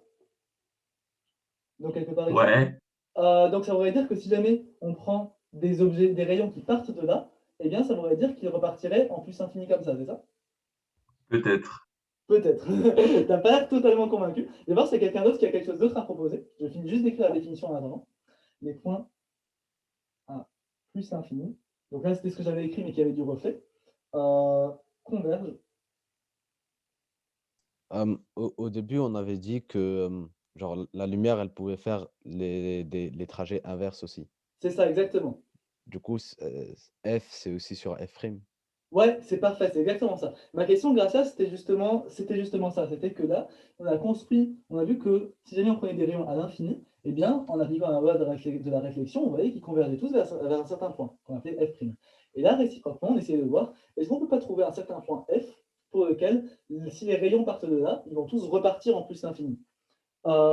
Et donc, ce que Mohamed propose, c'est que ce point F, eh bien, il soit au même endroit que le point F'. Et je suis totalement d'accord avec lui. Je regarde juste après ce que tu as proposé, Justine. Enfin, ce que tu as écrit, Justine. Donc ici, le point F, il est au même endroit que le point F'. Pourquoi? Parce que si on applique le principe de retour inverse de la lumière, qui était la troisième loi de l'optique géométrique, oui, c'est le même point, c'est ça. Et bien, ça veut dire que si jamais on prend des points qui commencent ici, comme ça, et bien par retour inverse, ils vont repasser comme ça. Comme ça va repasser comme ça, etc., etc. Donc, le point focal objet et le point focal image sont les mêmes. Voilà. Ok, je pensais qu'on parlait de F à droite. Alors, attends, je regarde juste ce que tu avais écrit au départ, Justine. Alors, Si on se passe à gauche, ça devient un miroir convexe et ça correspond au rayon provenant de l'infini. Ah oui, non, dans notre cas, on est en train d'étudier uniquement si on regarde uniquement à gauche. Mais comme tu as dit, si on regarde des rayons qui arrivent de la droite, et bien là, dans ce cas, ça me donnerait un miroir qui est convexe. Et là, ce serait une autre étude. Si on a le temps, on la fera tout à l'heure. Voilà. Quand Justine parle de F à droite, c'est que on décide de se placer ici et de regarder si les rayons partent de là, qu'est-ce que ça va nous donner. Voilà. Il me semble que c'était ça en tout cas. T'inquiète, aucun problème. Voilà. Donc ici, le point focal objet et le point focal image, ils sont confondus. Et ce qu'on dit, c'est que donc pour le point focal image, tout objet qui arrive de l'infini va être réfléchi dans F', et tout objet qui passe par F', tout objet qui passe par F va être réfléchi à plus l'infini. Et en notre cas, c'est la même chose. Et donc, tout ça, ça va nous permettre de donner une construction qui est beaucoup plus idéalisée du miroir, beaucoup plus simple. C'est que ça va donner quelque chose, alors je regarde si on n'a pas de reflet ici, normalement tout est bon. Ça va donner quelque chose comme ça. Donc, on représente, comme l'a proposé Justine, le miroir par quelque chose comme ça. Voilà, avec les bonnes orientations des flèches, s'il vous plaît. Et puis, on va donc placer donc, le centre qui est ici, C, et le point F et F'. Donc, on va appeler F égale F' pour bien montrer que c'est les deux. Et maintenant, on peut avoir tout un sens, soudainement, je viens de comprendre le cours. C'est génial. Mais là, c'est pas grâce à moi. Là, c'est grâce à toi et tous les autres qui m'avaient aidé à le reconstruire en même temps. Parce que moi, si j'étais en train d'écouter un cours de Neil là maintenant, je suis pas sûr que j'aurais tout compris. Mais je suis content de savoir que nos efforts communs ont servi à quelque chose. Oh là là, mais t'es un flatteur. Attends, on n'a pas totalement terminé. Donc, ici, on va voir si on ne peut pas reconstruire de manière plus simple les objets en utilisant justement cette notation et la notion de point focal. Donc, on va reprendre notre objet AB qui était ici, A et B, et on va voir comment ça se passe. Donc, J'ai une question. Il n'y a pas une démonstration plus mathématique qui prouve que F égale F'? une démonstration plus mathématique, plutôt que le principe de retour inverse de la lumière, c'est ça? Ouais. Alors, je me demande, est-ce que le fait de justement une démonstration mathématique, bon, les gens qui font de l'optique géométrique en général ne savent pas faire de maths. Pardon, répétez pas ça à vos profs d'optique. Enfin, Mais, avec les petites formules, quoi. ouais, une petite formule. La façon pour moi pour laquelle il faudrait faire, enfin un début de démonstration, ça serait de dire soit X qui appartient à l'axe optique, X il va faire ça et puis va être, enfin, X va arriver comme ça et puis il va être réfléchi avec un certain angle alpha, et on cherche le X pour que alpha soit égal à 0. Et dans ce cas, avec la loi de la réflexion, et en considérant le fait qu'on est un normal, on aurait le centre pardon, qui était ici, j'avais oublié de remettre le centre. Bon, ça va un peu salir la construction qui était ici. Mais donc on a le centre qui est comme ça, on a X qui est comme ça. Bon, voilà, c'est censé se croiser. On a un certain angle alpha ici, ça va repartir avec un certain angle alpha comme ça. Bon, c'est mal fait. Eh bien, du coup, en faisant une construction géométrique, on aurait juste après à bidouiller pour trouver que alpha est égal à 0. Pour moi, ça serait comme ça qu'on commencerait une démonstration mathématique de ça. Mais en général, c'est le principe de retour inverse de la lumière qu'on va utiliser. Est-ce que ça te convient comme réponse ou bien c'était peut-être pas assez précis? Ouais, parce que la dernière fois, j'avais demandé ça au prof. Il m'a dit qu'on a démontré ça dans le cours, mais j'ai pas trouvé où. Ah, ok. X devrait repartir par le haut, oui. Oui, ça, c'est encore une conséquence du principe de Neil qui ne s'est pas dessiné, la 4e loi de l'optique géométrique. Mais t'inquiète pas, si tu fais bien le schéma, tu feras le bon X. Voilà, du coup, Après, c'est difficile de le dessiner quand X est très proche de C, parce que ouais, du t'as coup, ça raison. peut se croiser derrière le miroir. Ouais, c'est pas un choix très malin de ma part. Comme tu as dit, le X est très proche de C, c'était pas un bon choix de ma part. Oui, du coup. Pas grave. Merci alors de votre compréhension. Je vais essayer de retrouver une démonstration par rapport à ça, pour voir si on peut faire ça mieux. Mais pour moi, le problème, c'est que là, quand on reconstruit les miroirs concaves et convexes, le seul outil qu'on a à notre disposition pour l'instant, c'est la loi de la réflexion. Et je ne vois pas du coup comment faire autrement que ça. Mais il y a peut-être quelque chose qui est possible. Mais dans ce cas, il faudra que je te dise, ok? On en parlera Ok. soit à la deuxième séance, soit à la séance de groupe. C'est bon? Pas de problème. Ok, super, merci. Ok, donc ici, on va reprendre notre construction qui cette fois-ci est avec des règles beaucoup plus précises. Quelque chose qu'il faut voir déjà qui est assez important, c'est que tout à l'heure, on s'était embêté à tracer une image de A, mais en fait, on n'a pas besoin de le faire. Pourquoi est-ce qu'on n'a pas besoin de le faire? Puisque maintenant, on sait que notre système est aplanétique, c'est ce qu'on a remarqué ici.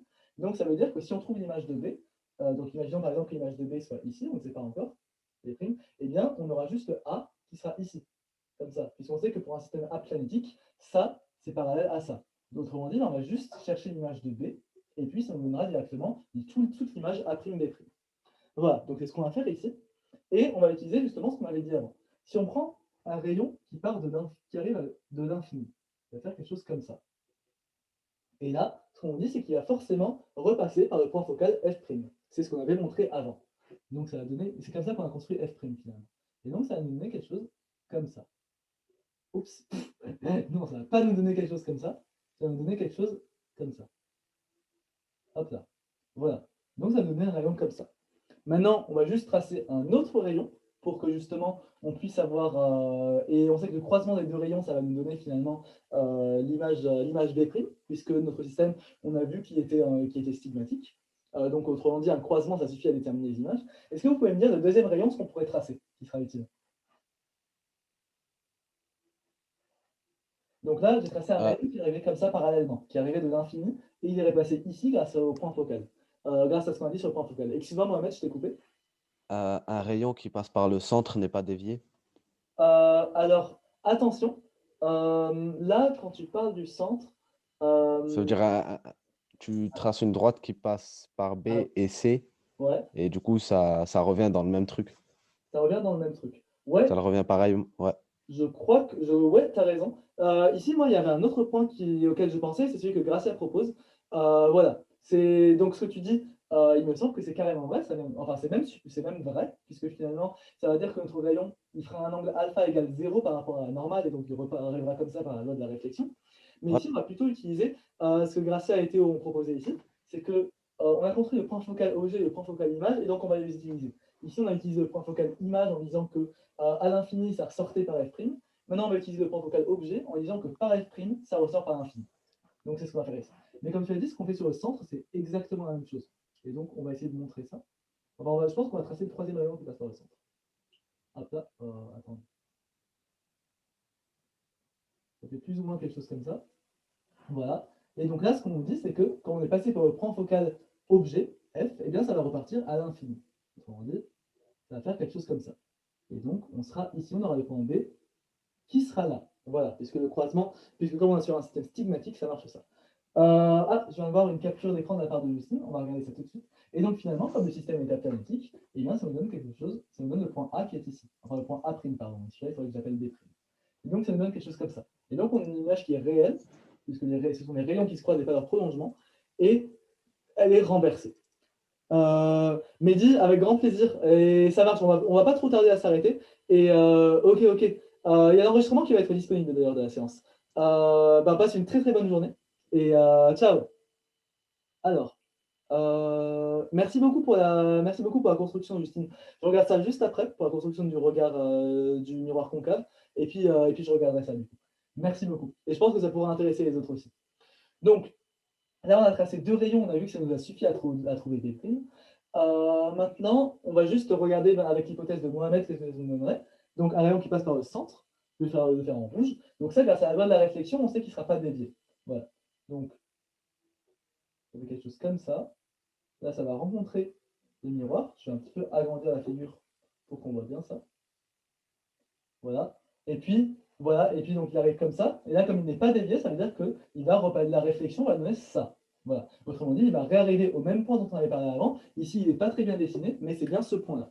Du coup, c'est super. On a bien trouvé la même chose. Tous les points de l'objet convergent vers le même point de l'image. C'est ce qu'on a vu pour un système stigmatique. Voilà. Donc ici, on a réussi à construire la même chose. On a réussi à construire ça on a réussi à construire un objet, enfin l'image d'un objet, pardon, dans le cadre du miroir concave et qui était avant le centre. On peut voir rapidement, c'est ce qu'on va faire, je pense, la dernière chose qu'on va faire du cours. C'est le droit du cours que ma prof nous avait donné. C'est génial, alors super. Pardon, je me suis coupé dans ma phrase, mais du coup, on va voir ce qui se passe avant si jamais on prend un objet avant le centre, on va voir que ça va donner quelque chose qui est différent. Enfin, pardon, avant le point focal, on va voir que ça donne quelque chose qui est différent. Et merci encore une fois, Justine, pour ça, parce que ça va beaucoup nous aider, je pense. Moi aussi, ça va me permettre de donner des choses, d'être moins hésitant sur certaines choses. Donc là, pour la fin du cours, on va juste refaire une dernière construction qui va être cette fois-ci, on va prendre un objet qui sera ici. Et on va voir ce que ça va nous donner. Donc ici, pour l'instant, ce qu'on a trouvé, c'est qu'on avait une image qui était réelle. et qui a été renversé. Et renversé. Voilà, ça c'est ce qu'on a trouvé comme ça. Donc, ce qu'on a fait ici, c'est juste une construction de ça, mais qui est beaucoup plus simplifiée, dans le sens où on a réussi à prendre pas mal de...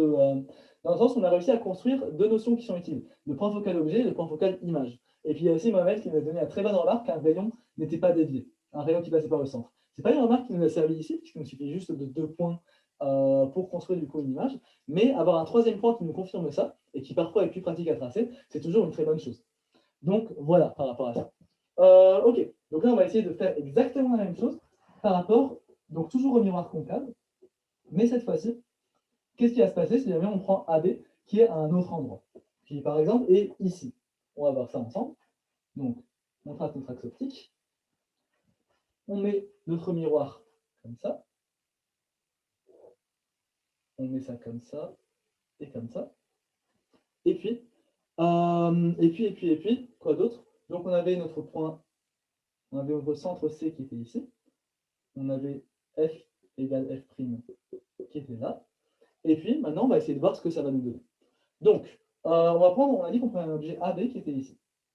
J'espère vraiment que j'ai tout pris de la bonne taille et qu'on ne va pas devoir dépasser du tableau. Ok, alors est-ce que là quelqu'un pourrait me dire comment est-ce qu'on va commencer pour ça?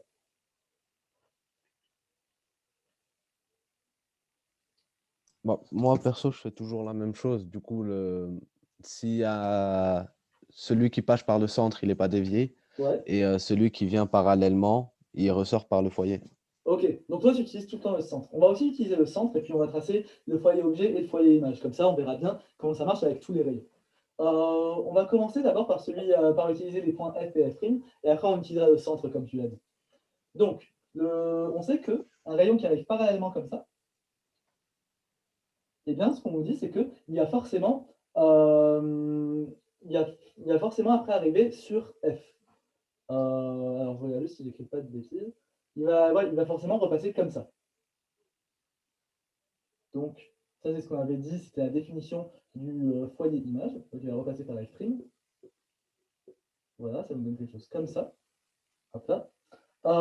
Ok. Et puis maintenant, qu'est-ce qu'on va faire d'autre? On va prendre cette fois-ci un rayon qui passe par...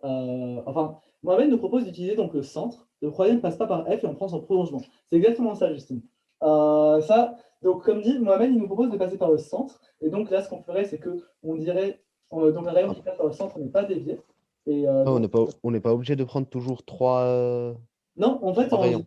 comme notre système 2 est suffisent, non? 2 rayons suffisent, puisqu'il suffit de considérer leur croisement. Ici, je fais juste les 3 par souci de complétude pour que tout le monde prenne les choix qui sont avec lesquels ils sont le plus à l'aise, que ce soit en fonction de la situation ou bien de vos goûts personnels. Ici, moi, j'avais plus l'habitude avec le foyer objet et le foyer image, mais on va faire comme tu as dit avec le centre. Donc, pour le foyer image, on avait un rayon qui arrivait de l'infini et qui repassait par le foyer image. Pour le foyer objet, si on a un rayon qui passe par le foyer objet, eh bien, il va repartir à l'infini. Donc, c'est exactement l'inverse. Le problème, c'est que dans notre cas, eh bien, c'est pas comme les rayons ils vont toujours de là vers là-bas, on n'a pas moyen de faire passer un rayon de là vers là-bas. Ça ferait aller dans le sens inverse de ce qu'on considère. Donc, ce qu'on va faire, c'est que comme Justine l'a dit, eh bien, on va considérer les prolongements, puisque je vous rappelle que les rayons, on peut les prolonger autant qu'on veut. Les rayons, ils partent tous comme ça de B, ils font comme ça, comme ça, comme ça.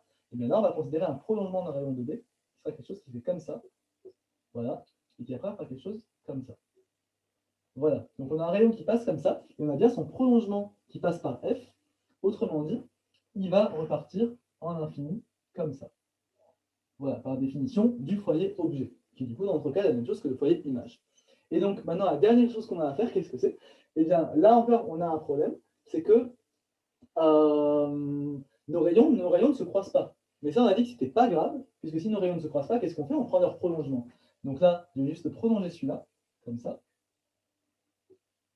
Et je vais prolonger celui-là, comme ça. Et on a un point, je vais juste nommer ça qui correspondait à l'autre système. Et donc, on a un point B' qui est ici.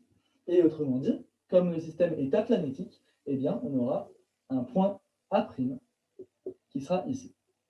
Voilà. Et donc, on a réussi à trouver une autre image. L'image, est-ce qu'elle est réelle ou elle est virtuelle ici? Donc là, il faut que vous preniez l'habitude de caractériser l'image. Autrement dit, sa nature, son sens, son grandissement, etc. Donc, je vais écrire ce que vous dites. On a donc l'image est virtuelle. Ok. Qu'est-ce qu'on a d'autre à dire sur l'image? Donc virtuelle, droite, je suis d'accord. Oh, j'avais pas vu, mais il y avait tout le monde qui avait écrit virtuelle. Mais super alors, si vous êtes au taquet comme ça. L'image est droite, elle est dans le même sens. Voilà. Elle n'est pas renversée. Et on voit aussi que l'image, elle est agrandie. Voilà. Donc là, on a caractérisé l'image dans notre cas ici. Et puis, voilà. Là, on a terminé, du coup. On a vu que selon si on se passait avant ou après le point focal, eh bien, on avait quelque chose qui était totalement différent. Pourquoi droite? Droite, ouais, voilà, droite, ça veut juste dire dans le même sens que l'objet. On a A'B', comme ça, on a AB comme ça. Si par contre, on avait quelque chose qui était plutôt comme ça serait inversé. Voilà. Donc, elle est virtuelle parce qu'on utilise les prolongements pour la tracer. C'est exactement ça, Hugo. Quand on trace avec des prolongements, c'était la définition qu'on avait donnée, ça veut dire que l'image sera virtuelle. Et c'est ce qu'on a fait ici. On a dû utiliser les prolongements pour tracer l'image. Sinon, on n'aurait pas pu avoir d'image sans utiliser les prolongements. Voilà. Puisque je vous rappelle qu'en fait, les rayons, ils existent. C'est vraiment cette partie-là des rayons qui existe. Le reste, c'est juste un prolongement hypothétique. Ah non, j'avais pas vu que c'était un A. Ah, ok, d'accord. Ok, d'accord. Voilà. Ok. Donc, comme dit, la nature de l'image, elle change profondément selon si on est ici, enfin, si on est avant FF' ou bien après FF', enfin F ou bien F', c'est le même point. Dans un cas, elle est réelle et renversée, et il me semble qu'elle est aussi plus petite ou plus grande, ça dépend selon si on est avant ou après le centre. Et ici, par contre, elle est virtuelle, elle est droite, elle est agrandie. Voilà. Donc, ça, c'était quelque chose dont Pascal avait parlé vers le début, quand on a parlé du miroir plan. Il disait qu'il faudrait qu'on se place, mais dans différents cas, pour voir à chaque fois ce qui se passe. Dans le miroir plan, on avait toujours la même chose. Dans le cadre du miroir concave, on voit que c'est déjà quelque chose qui est largement différent. Voilà. Je vous propose qu'on s'arrête ici pour cette séance. Pour la prochaine, j'aimerais qu'on attaque les exercices. On va continuer d'étudier quelques systèmes en le faisant de manière plus rapide parce que maintenant on a bien introduit le urbanisme. En particulier, on va étudier les miroirs convexes et les lentilles. Et puis après, on commencera pas mal d'exercices. Les exercices, ça pourra soit concerner les systèmes optiques, donc du genre avec des instruments du genre les miroirs et les lentilles, soit sinon il peut y avoir d'autres types d'exercices qui cette fois-ci vont considérer l'optique de manière plus générale. Par exemple, dans le cadre d'un prisme, qui est un exercice de CC, un exercice d'anal que j'aimerais bien qu'on passe ensemble, s'il n'a pas été déjà fait de votre côté. Voilà. Je reste avec... C'est quand la séance prochaine? Alors, soit avec les groupes de travail, on va essayer de faire au moins une séance cette semaine, et puis en plus de ça, il y aura une séance samedi prochain, qui sera pour tout le monde, comme ici. Voilà. Si jamais vous avez des questions, je reste encore à votre disposition. Pour les autres, je vous souhaite... Cette semaine, ça veut dire demain. Comment? Tu as dit tu essaies d'en faire une cette semaine, du coup ça veut dire demain. Pardon, ça c'est juste moi qui ne sais pas parler, je voulais dire la semaine prochaine. La semaine prochaine, j'essaie d'en faire une, voire deux si jamais c'est possible. Merci Théo, bon week-end à toi aussi. Voilà, passez un très bon week-end tout le monde. Si jamais vous avez des questions, je reste pour vous répondre, que ce soit par rapport à l'optique ou bien par rapport à autre chose. Et puis voilà, j'espère que la séance vous a plu, que malgré tous les déboires et les hésitations, eh bien, vous avez quand même appris des choses. Ah bah super si c'était cool Hugo. Ciao. Merci à toi Justine pour tout ce que Merci, salut. Ciao tout le monde. J'attends juste un peu pour voir s'il y a des questions. Et puis c'est bon. Merci, bon week-end à toi aussi, Léa. Bon, je suis super content, ça s'est mieux passé que ce que j'avais prévu. Et puis, grâce à ça, j'ai appris pas mal de choses sur l'optique. Je pense que ça sera plus simple à faire. Je pense que les prochaines séances seront plus simples à faire. Ciao, Mehdi. Ok, je vous propose que je vais arrêter la réunion ici. J'ai l'impression qu'il n'y a pas d'autres questions. Du coup, c'est parfait. Naël, Ouais. tu peux regarder ton message privé, s'il te plaît? Ah oui, j'ai vu le message, j'ai pas eu le temps de regarder. Merci beaucoup. Attends, je regarde ça. Alors. Mais tu peux arrêter l'enregistrement si tu veux. Ah oui, c'est vrai qu'on peut arrêter. Comment on arrête ça? Attends juste. Ah voilà, c'est bon. Bon bah, ciao YouTube.